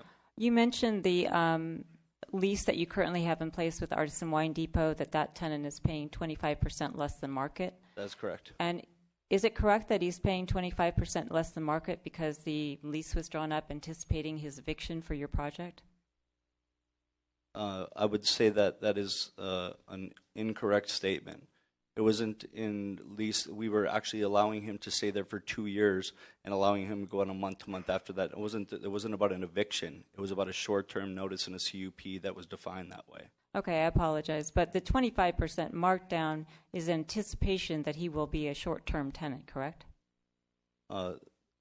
Actually, the site was vacant, and we were going to use it vacant, and instead we decided to lease it at a below market rate in order to occupy it because we were having some problems with vandals and other people on property. Okay. So, yes. My final question is, you cited a number of policies under our general plan, but you didn't talk about the Los Gatos Boulevard plan. And in that plan, there is an objective that regional commercial and office are to be at the gateways in the north, transitioning to mixed-use commercial with medium-density residential and down to residential south of Spencer. So your property is north of Spencer, correct?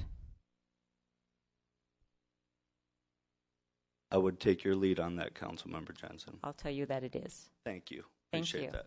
Thank you very much. Other questions? All right. Ms. Sayak? If I may, it's a question of staff that may lead to a question of the applicant.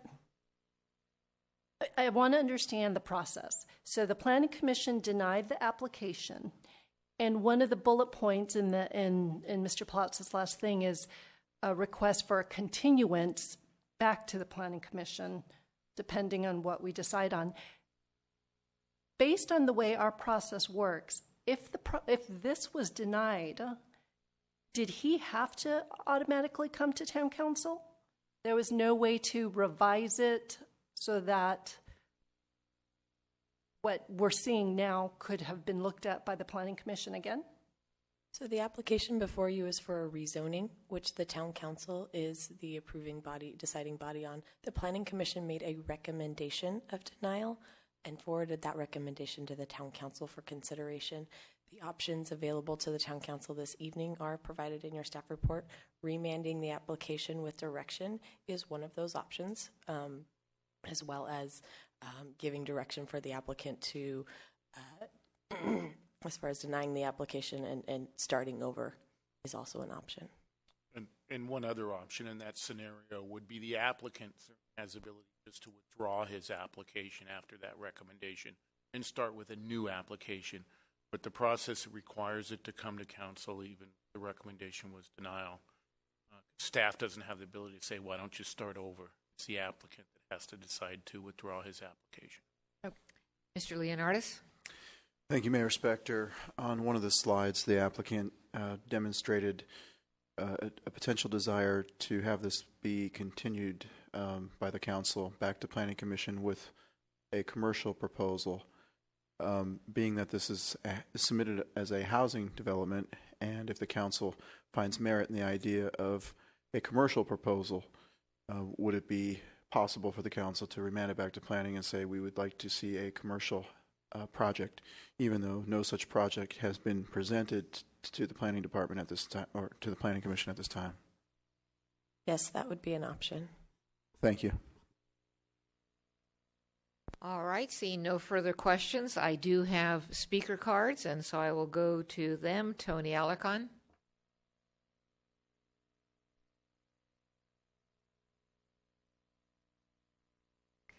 And while he's coming up, whoever answered the question, it could be remanded back to the Planning Commission for a commercial development, even though there's no commercial development at play right now. Correct. It may not be the clearest option, but it is one that is available to you. Madam Manager? Yeah, one way to think about it is kind of in terms of tiers. The first question is, what's the best land use for the site? Is it the council's opinion that it should be commercial, mixed use, or solely residential?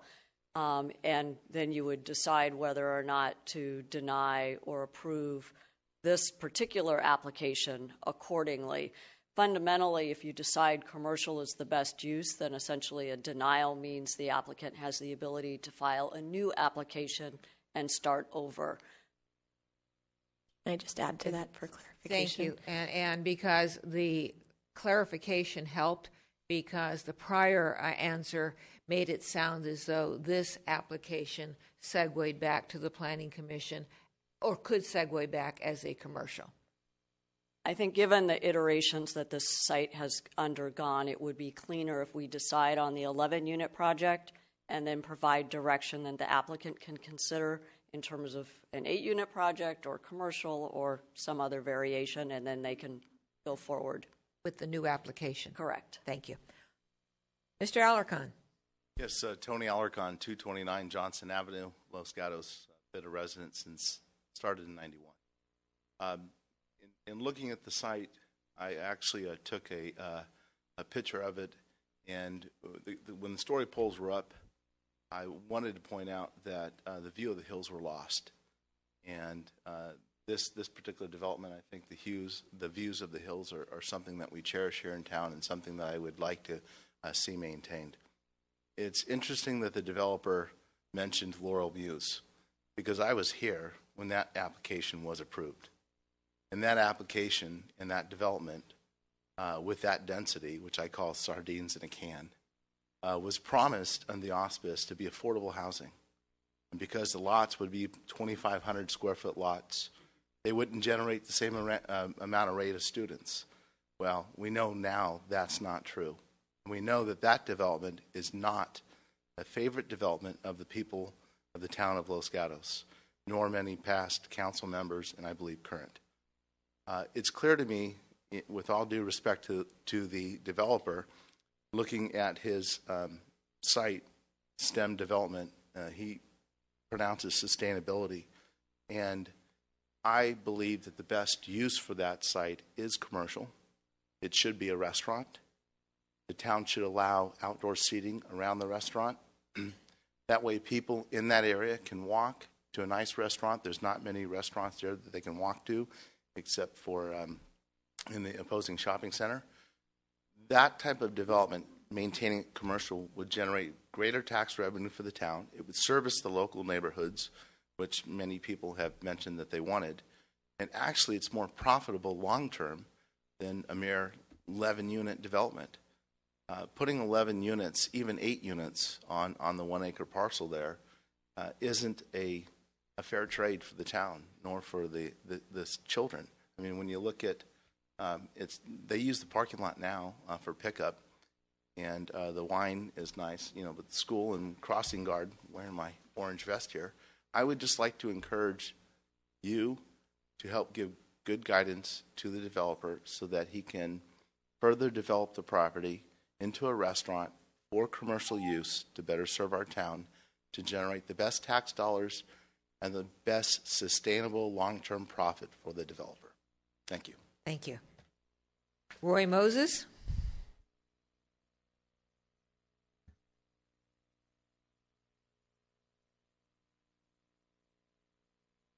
Good evening, Council, Mayor. Thank you for allowing us to speak this evening. And I spoke on this project when it first came up to the Planning Commission. Some of you may have heard my comments, and my comments are kind of simple. I'm a simple person, but I live at 16529 LaCroix Court. Lived there for 47 years, raised 5 kids, have 11 grandkids, and I love this town. I love this town because of the people, beautiful area that we're in, the beautiful mountains, and we were very fortunate to pick this place to live that long ago. And now everybody would like to come and live here like we do.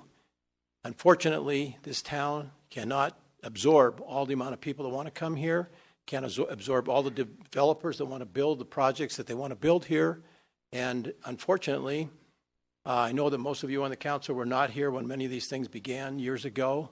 I ran into one of the Yuki family members here at the last meeting, and I know he was a little upset because of the things that are taking place, and I understand their feelings because when I came here, they were all farmers that had the land and everything, got to know all those people, and they're beautiful people, and it's their land, and they have a right to do something with it. But unfortunately, the things that are taking place right now, because times have changed, are very ugly in my mind. This is a town and not a city. That's my main message. Now, and the one thing I just want you to picture is when people drive through the downtown area or down any area, and when we saw those story poles go up, and that's why you have all the people that are attending these meetings, it's just not feasible. Common sense has to rule. And I appreciate the developers and the money that they've spent and want to make use of that money that they invested, but at the same time, we have to have concern for the citizenry. The children that come down Shannon Road every day to go to school are in jeopardy. Drive that road. I live up Shannon Road a little ways, about a quarter of a mile.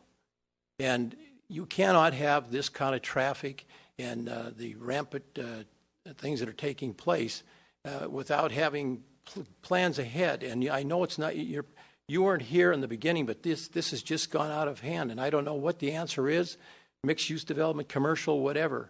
But we have to sit down and work with the developer, work through the council, and come up with a feasible plan that's going to work for everybody. And I was a little bit more upset the last time I was here. I'm kind of learning to calm down a little bit. I want to make it work for everybody, but at the same time, common sense has to rule. Thank you very much for your time. Thank you.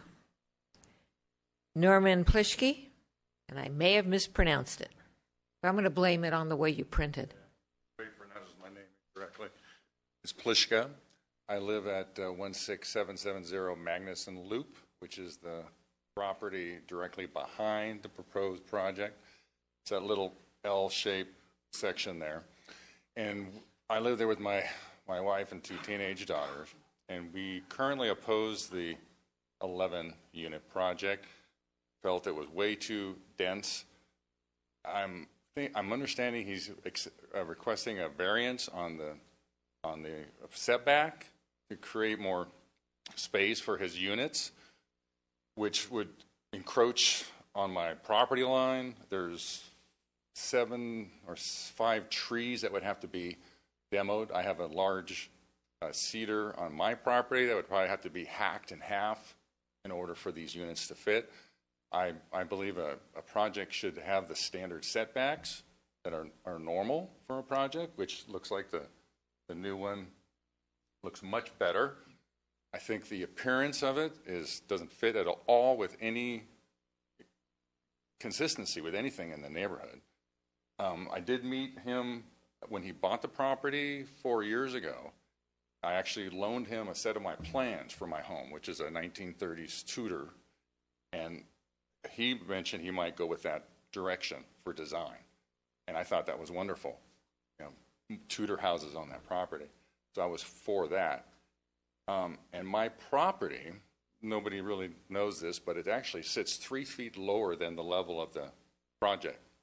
So anything that goes up, the wine depot there is very tall appearing, blocking the mountains. But I understand that things have to go in and things have to be developed. So, but when that went in, I lost total mountain view. Myself and my children like to play in the backyard. I'm not looking forward to houses right in my backyard, windows, people staring in my backyard. I would request possibly leaving the trees that are already there, not demoing those. Maybe having windows that are obscured so people could not look into my yard would be preferable for me. If I were to go by the square footage he's doing, I could fit 2 homes on my backyard if I were to do that. Yeah. So I think it's a smaller density, maybe 8-unit development would be much better. Thank you. Hold on, we have a question from Mr. Leonardis. Thank you for coming back. Being that you're an adjacent property owner, how do you feel about housing versus a business being there? What would you prefer, or a restaurant? Well, I would be in favor of a restaurant, actually, because you could probably smell the cooking and outdoor seating. I probably wouldn't prefer myself, the noise with that. We had a dealership there for many years, and noise was an issue. Car alarms going off, power washing was happening. The depot currently is wonderful. I mean, I would like to see retail. I like to see office space. I think residential, though, would blend with my neighborhood, perhaps. Maybe bring my neighborhood around the corner, which might be nice. But again, the schools are overcrowded. That's a major issue. I understand that. I kind of would like to see leave that building and add some commercial on the front end, and just make an L there and create some office space with some retail, perhaps. And it's kind of weird, too. You have a brand new building that's 4 years old or 5 years old, and it's being torn down already. I mean, everything's Velcro nowadays. You know, it's just like, put it up, remove it. You know, it's kind of weird, I think. It's a waste of money. Further questions? Thank you. Seeing none, thank you. Amy Despars?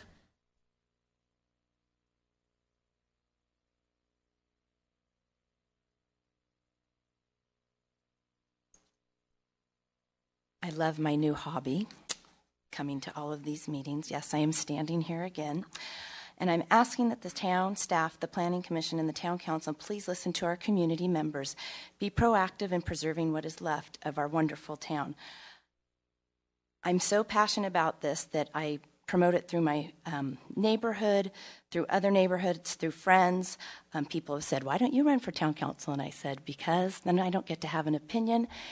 I respect these people up here so much for all the time and energy that you put into everything. I respect those of you that respond to us. I respect you for going out and seeing these developments and putting your heart into it, and for reading all of the massive emails that come out.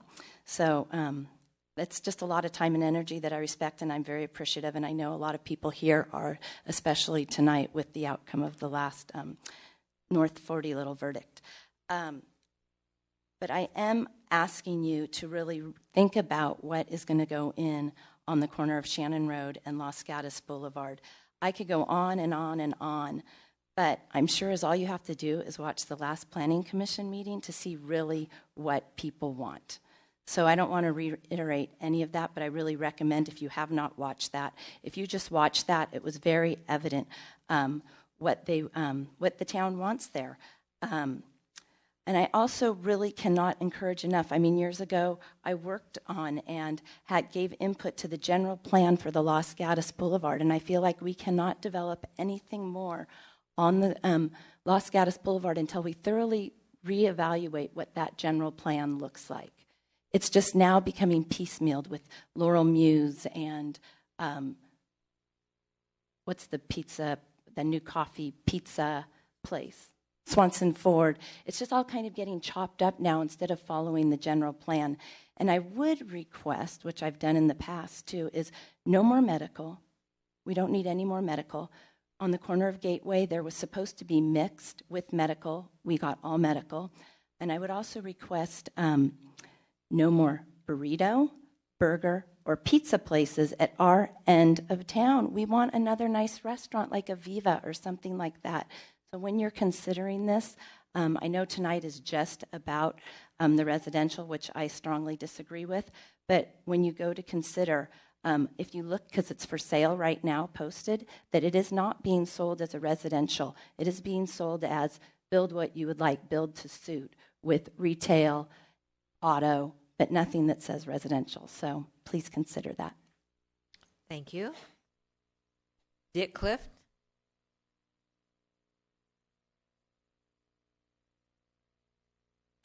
And after Mr. Cliff, we'll have Kathleen Romero. Yes, my name's Dick Clift. I live at 17670 Torney Road in Los Gatos, 37 years. I'm happy. I came here to protest this, what I thought was an extension to the North 40, but now I see planning recommended a denial on it, which is very good. I think that most of the small lots in this town around, if you consider a small lot, is around 7,000 square feet if we look at this just residential. So I think this piece of property would justify something more in the 6 to 7 unit bracket. And the proposal that he put up there as his last proposal looked like it had a lot of common sense to it. The only thing that I saw that didn't look good is I see they've changed the setback so that the setback's not right on the street. I think he said 15 or 20 feet, which is a more practical way to approach it. But what I didn't like, what I saw there, is having 2-story buildings on the frontage to Los Gatos Boulevard and Shannon, because it restricts the view to the mountains and that sort of thing. So I think planning and everybody's moving in the right directions. I have no comment on the commercial.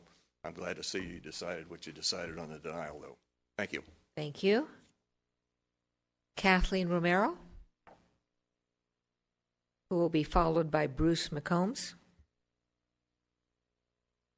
Good evening.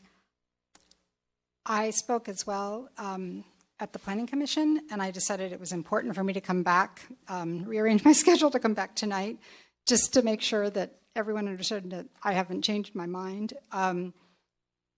There was overwhelming, as you know, negative input. It's, in my recollection, I don't recall, and that traffic was the only number one thing. There was the density, there's the height of the proposed row houses, and there was the impact of overcrowding of the schools. So all of that together, because I hear the applicant saying, well, putting in houses actually is the lowest traffic input, but you can't just look at traffic. Again, you've got to look at the density. As I said, it was density for dollars. Put more houses, sell more, make more money, and in particular the impact on schools. So now when I look at the 8 version plan, I have the same reaction. It's better than 11. Same reaction as the previous speaker who said the 2-story is rather massive. You have to go down several blocks on Shannon Road before you find a 2-story house. And the first 2-story house you find is way behind a fence. You can't even tell from the street that it's 2-story. I live almost across the street, 16754 Shannon. My house was built by the Magnuson family in 1920. It was the Magnuson family farmhouse. My garage is still their old barn. It obviously needs some work, and when I get enough money one day, I'll do it.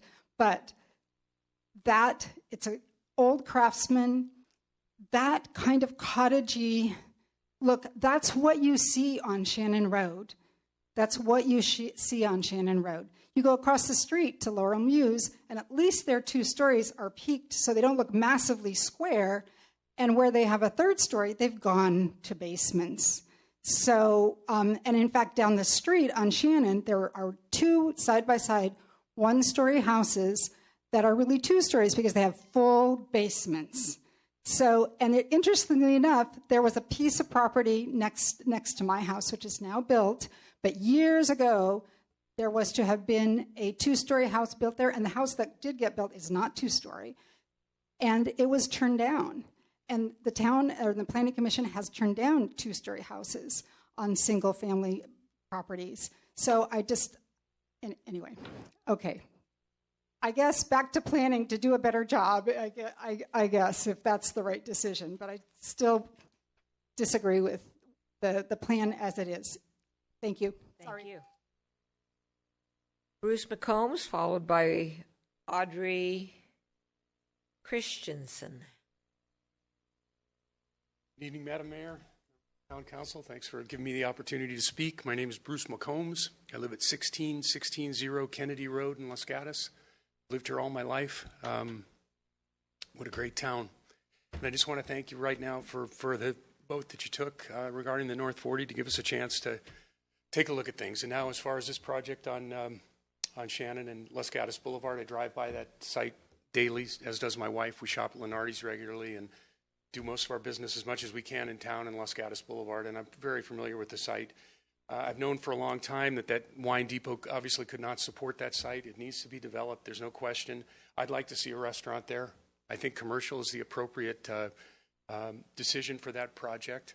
The building that comes to mind for me is a newly built office building to the right of Planet Orange. It's just to the right of Shannon Road. So if you're coming from town towards Shannon on Los Gatos Boulevard, it's the second building before you reach Shannon on the right. That's just been constructed.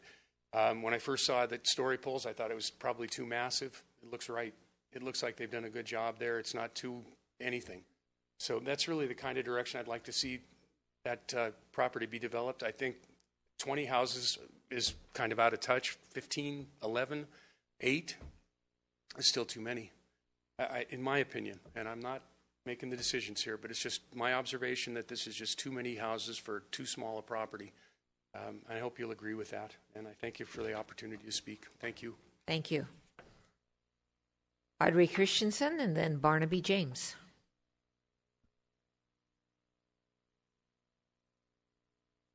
Worthy Council, my name is Audrey Christensen.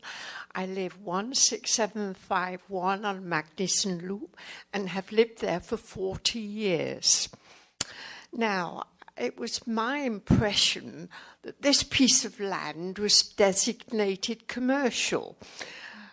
Doesn't seem to be going in that direction. And the idea of putting 11 houses on this small piece of land is absolutely ludicrous. People will be peering into each other's bedrooms. And also, I have two suggestions to make to the council. One is, why not buy the plot and make it into a kindergarten? We shall surely be needing one with all these vibrant young couples. And the other suggestion is that this greedy developer reduce his requirements, put maybe 3 houses on the boulevard and 3 houses on Shannon. And I think we will retain the nature of our town. Thank you. Thank you. See, if I talk like that, then people would really pay attention. Barnaby James, followed by Markeen Smith. Good evening, I'm Barnaby James. I live at 16,500 Grant Bishop Lane, so I live directly across the street from the proposed development in the Laurel Mews development. So understanding that Laurel Mews was itself a controversial development, the proposal that the developer made is far, far beyond that. The setbacks that he has are ridiculously small. Laurel Mews actually has a 20-foot setback from the street, and the houses are much, much lower. My house across the street is 20 feet high, and as somebody mentioned, it's a pitched roof, so it comes to like a nice point. These are block-shaped commercial buildings that are 30 feet high, and it makes this intense wall effect along the Los Gatos Boulevard. There was broad negative reaction. I think the developer is a little bit underselling the case that the community made. There were 200 plus emails sent to the Planning Commission. There was very large discussions on Nextdoor about it. The Planning Commission meeting here was far more packed than it is tonight, and I saw angry people stop their cars on Los Gatos Boulevard to shake their fists at the story poles in indignation. I don't believe the developer has made any strong arguments that the zoning change is warranted. He maintains that like traffic was the issue that everyone's concerned about. That also was not my recollection from reviewing people's comments and from the meeting. People mostly didn't agree with the way that the development was proposed.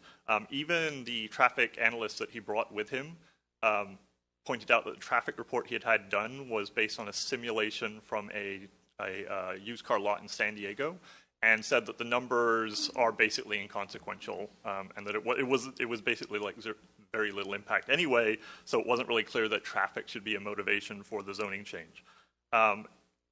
I also feel like he misrepresents the plausibility of running a commercial business there. Yes, that place was vacant. On either side of it, there are commercial buildings. Orange Theory opened up and has been hugely successful. If anything, the problem that we have in the neighborhood is the commercial buildings, Yoga Source and Orange Theory have become so successful that we don't actually have adequate parking in the area for all the people that go to them. And actually the tenant, or the developer, is renting spaces to Yoga Source, and so is acutely aware of the fact that, yes, one can run a successful business. And I would maintain that perhaps he doesn't have an interest in making it into a successful commercial lot. Thank you very much. Thank you. Markeen Smith, and I have no further cards.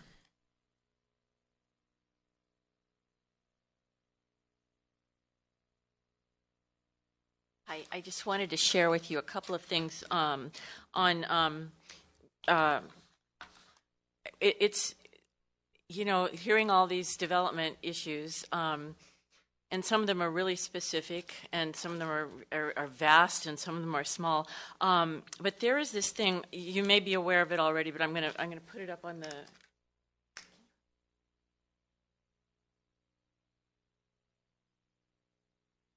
You know about LEED, which is Leadership in Energy and Environmental Design, and they've put out this thing, a citizen's guide for all of us, a citizen's guide to LEED for neighborhood development. How to tell if your development is smart and green. And then they have one of the things. I can send a link to your council members. I printed it out. It's like 44 pages, but it's in plain English. And so there's a much more specific one for planners and for planning departments. But this is just fantastic because you can use it as a metric to measure any kind of development to see whether it meets this metric. Hold on. It's a really simple checklist system, and smart location being one, which people have been talking about.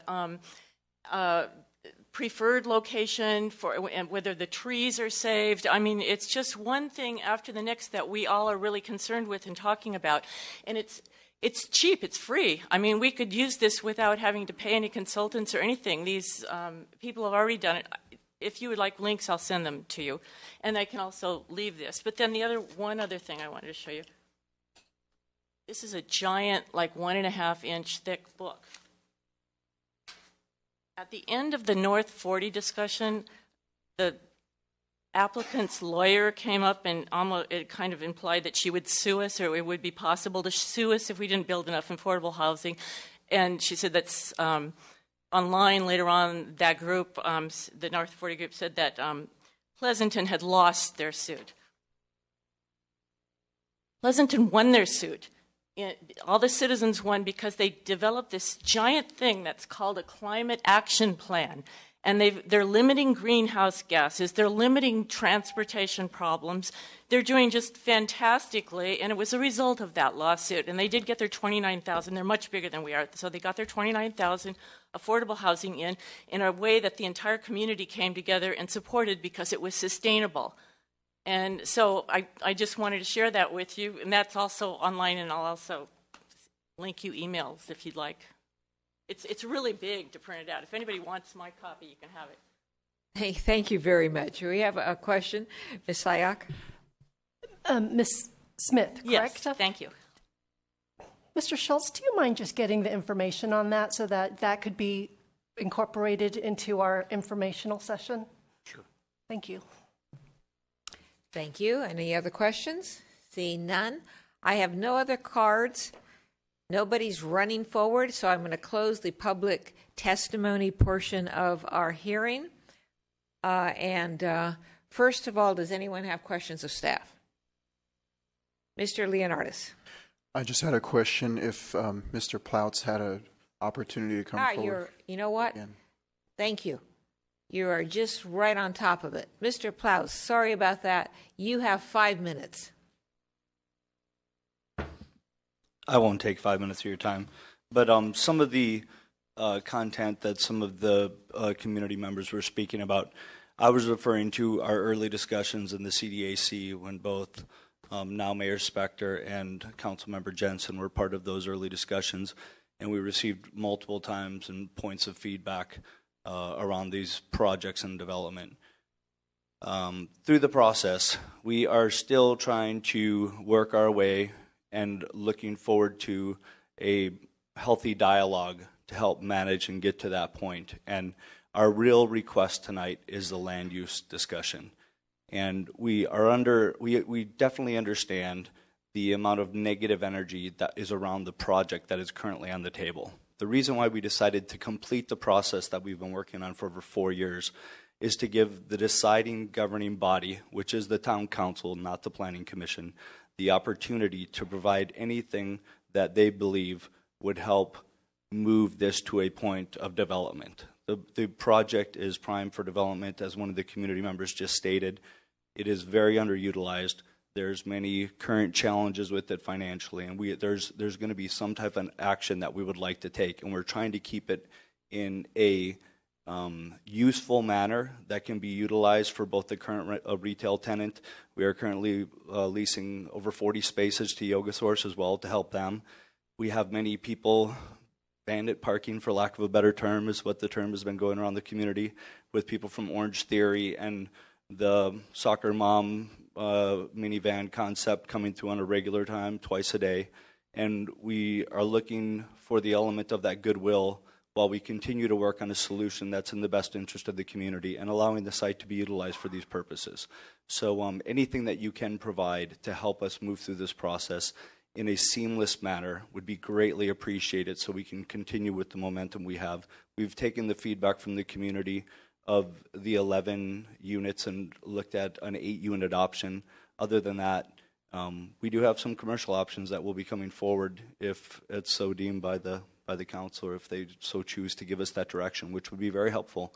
And however, the 8-unit concept that we're bringing to you is the lowest density around traffic. It's the lowest density impact on the site that would have the least amount of impact to its direct neighbors. And anything that would go into a commercial element would have a greater impact, maybe not more than its current use, but it would have at least the same.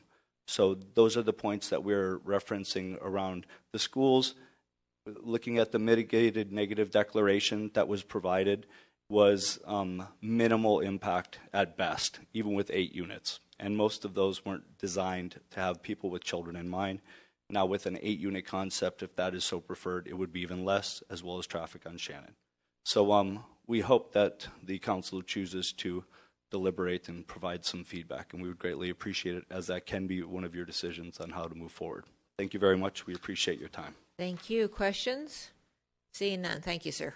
Now we close the public testimony portion of the hearing. First of all, we'll start with questions of staff. All right. Seeing none, I'm going to go ahead. Oh, I do have one. I'm going to go ahead and make a motion. Mr. Leonardis, you're first. Thank you, Mayor Spector. So just further clarification, if the council were to uphold the Planning Commission's decision and deny this application, does that mean that he has to come back with a new proposal and he has to file, pay more money and those kinds of things? Or if the council remanded it back to Planning Commission and said some kind of a commercial proposal or a retail proposal or whatever, does the current application kind of just stay open even though the complete context of the project changes? I know you answered that before, but... So just to provide a little bit more background, under the current fee schedule, all plan development applications are run on a time and materials basis. So whether or not you direct them to proceed with the current application or file a new application, it's irrelevant as far as fees because they would still be run on a time and material basis. Thank you. I see Mr. Rennie, but I'm going to go first, Mr. Rennie. If they go back to the Planning Commission with a new application and that new application is not a plan development, would it still be run as a time and materials? It would depend on the scope of the project. If it fell under one of the categories that is defined under our fee schedule for a set amount. All right, I'll have to think on that. Mr. Rennie. Thank you, Mayor Spector. I'm going to turn down my speaker a little so it doesn't reverberate. Hopefully you can hear me. There's vacuuming going on in the background here. So my questions for staff is really about the Boulevard Plan and the general plan. So in the staff report, it mentions the general plan and that this area should be mixed use. My question is, what is in the Boulevard Plan? And how does that relate to the general plan? And then I have a couple follow-ups. So the Boulevard Plan is a little gray as far as this corner is concerned. It does talk about lower intensity uses. south of Shannon. And I think there is some reference to Shannon, though, too. But I apologize, I don't have that document in front of me to reference those points. So there is latitude within both documents to discuss both residential and commercial options for this site. Mr. Rennie? So my follow-up question is, what does mixed use mean? Does that mean it's housing units built over commercial, or is it commercial in the front and houses in the back? It can entail all sorts of versions where sometimes it is office and commercial, office and residential, commercial and office. So it is what it is as far as mixed use. And that division of use does have a fair amount of latitude. And one more. So the general plan calls for mixed use here. Does it have to be mixed use, or could it be a commercial only? Is it call for commercial only also? It could be, yes.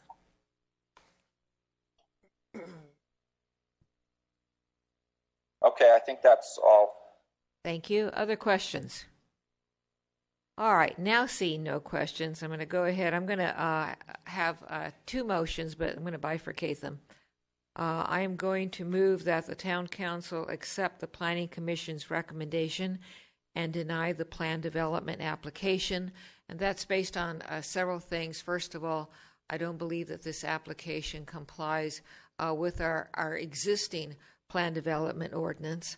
And I do not believe that we should be changing the zoning and the general plan designation there in any event. Ms. Jensen. Are you looking for a second? Yes. Okay. I'd like to second for the reasons stated by the mayor. Also, to respond briefly to questions from Mr. Rennie, the general plan designates this mixed-use commercial. However, it is zoned restricted highway. And restricted highway, interestingly, the code section says that their uses, quote, those which do not unreasonably interfere with the nearby residential uses, unquote, which means to me that it's contemplated that whatever is developed will not be residential. So, because it's talking about nearby residential, but it allows for retailing and other commercial activities.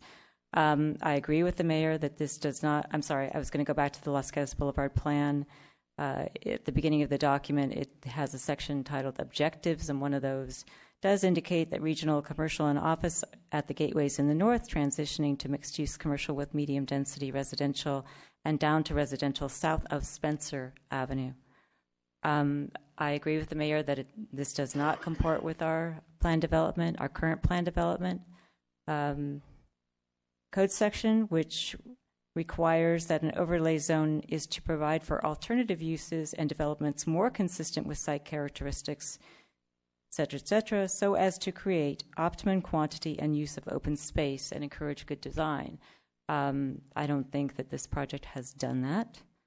And our plan development ordinance is under review. It was reviewed by first an ad hoc committee of the council and then an ad hoc plan development committee, and changes to that are pending. Suffice to say, the proposed changes would be a problematic project under the proposed changes. And specifically, I'm sorry to run on, but this project as proposed would remove 18 protected trees. It asks for 6 separate exceptions to town zoning, including setbacks, floor area ratio restrictions, and even sign ordinances. And the alternate proposal, which I don't think we should consider, is still a residential proposal and a plan development. So on the first part of the mayor's bifurcated motion, I'm seconding for the reasons stated. Thank you, ma'am. All right, we have a motion and a second on the table. And thank you. Mr. Rennie. Thank you, Mayor Spector. Again, let me turn down my speakers here a little bit so we don't get the echo back. When I look at this, I think that the first application went to the Planning Commission is way too intense, and the way it faces Los Gatos Boulevard, and like people said, it's kind of like a big square. I agree. that it's not appropriate at all. When I look at the 8 units, I also think that may be too big. I'm really also thinking that the commercial is really what the Boulevard Plan and the general plan seem to be calling for, and would be more in favor of a commercial or mixed-use development. And the developer mentioned that there would be more traffic with commercial, and that's probably the case. But I think more importantly to think about is when is the traffic. I think that commercial can have a time shift in when the traffic occurs, while housing tends to have its traffic at the same time as all the kids are trying to go to school, trying to walk to school, bike to school, all the other traffic coming to the school. So a commercial, even though it might generate more traffic total during the day, I think it's going to be a time shifted, and that would be a more appropriate way to have less effect from the development. Thank you. Questions, discussion? Seeing none, we have a motion. Again, we're going to be voting by hands. All in favor, raise your hand. Councilmember Jensen, Councilmember Rennie, Councilmember Leonardis, Vice Mayor Sayak, and Mayor Barbara Spector. All right, the motion passes unanimously. I have a second motion, which is that if this application is continued in any form back to the Planning Commission, that it be commercial. And I don't think that the council can designate or dictate the financial obligation on the applicant. But if there is any way to blend what has already been paid with what needs to be paid, and that can be done, I would say I would encourage that. So we have a motion. Mr. Leonardis. Thank you, Mayor. I will second that motion. Motion and a second. Discussion. Ms. Sayak. Actually, forgive me, but could you clarify the motion when you say blend the payments? Which payments? That means I don't really know how staff does its financial, but if there is any way that the applicant would not have to start all over again with brand new fees, to give that consideration. And then if I may I ask a question of staff? Certainly. So if this project moves forward as commercial, as it's currently designated, so there's no zone change, no plan development, can you clarify what those fees are? Does it make a difference if it's a brand new application versus... So we could pursue it on a time and materials basis as well, if that's what the council is directing. It may actually cost more than the application material, the application fees for a conforming commercial development, but we could take that into consideration as well. And what I would suggest as part of my motion is that consideration as to the most financially reasonable or feasible be considered, and you can look at the blending and you can look at the straight cost. Ms. Jensen. Question for the maker of the motion. I'm in support of the motion, but I want to make sure that I understood the intent of the motion. It's my understanding that the maker of the motion is contemplating a new application, not that this is somehow continued or a direction to Planning Commission. I understand in response, and I understand that assuming that it were commercial, assuming that the applicant goes forward, I understand that it would be a new application. Thank you. Ms. Manager. Thank you. I just wanted to clarify a little bit more for the fees.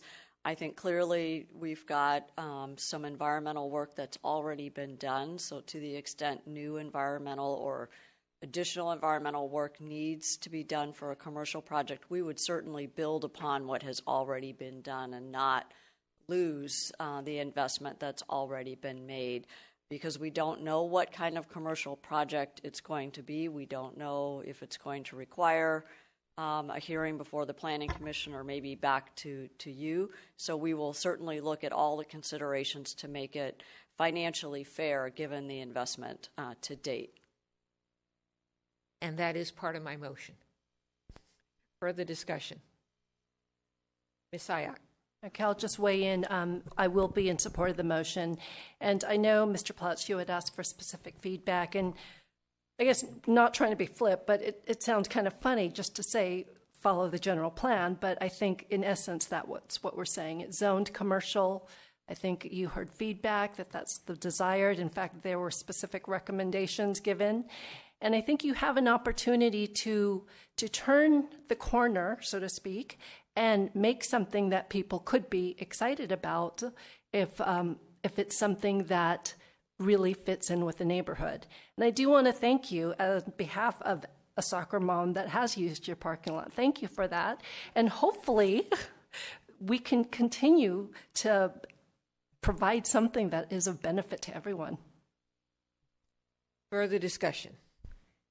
Okay, see none. I will have the vote again by show of hands. All in favor? Councilmember Jensen, Councilmember Rennie, Councilmember Leonardis, Vice Mayor Sayak, and Mayor Barbara Spector. All right, the motion passes unanimously. Thank you, everybody. The meeting is adjourned.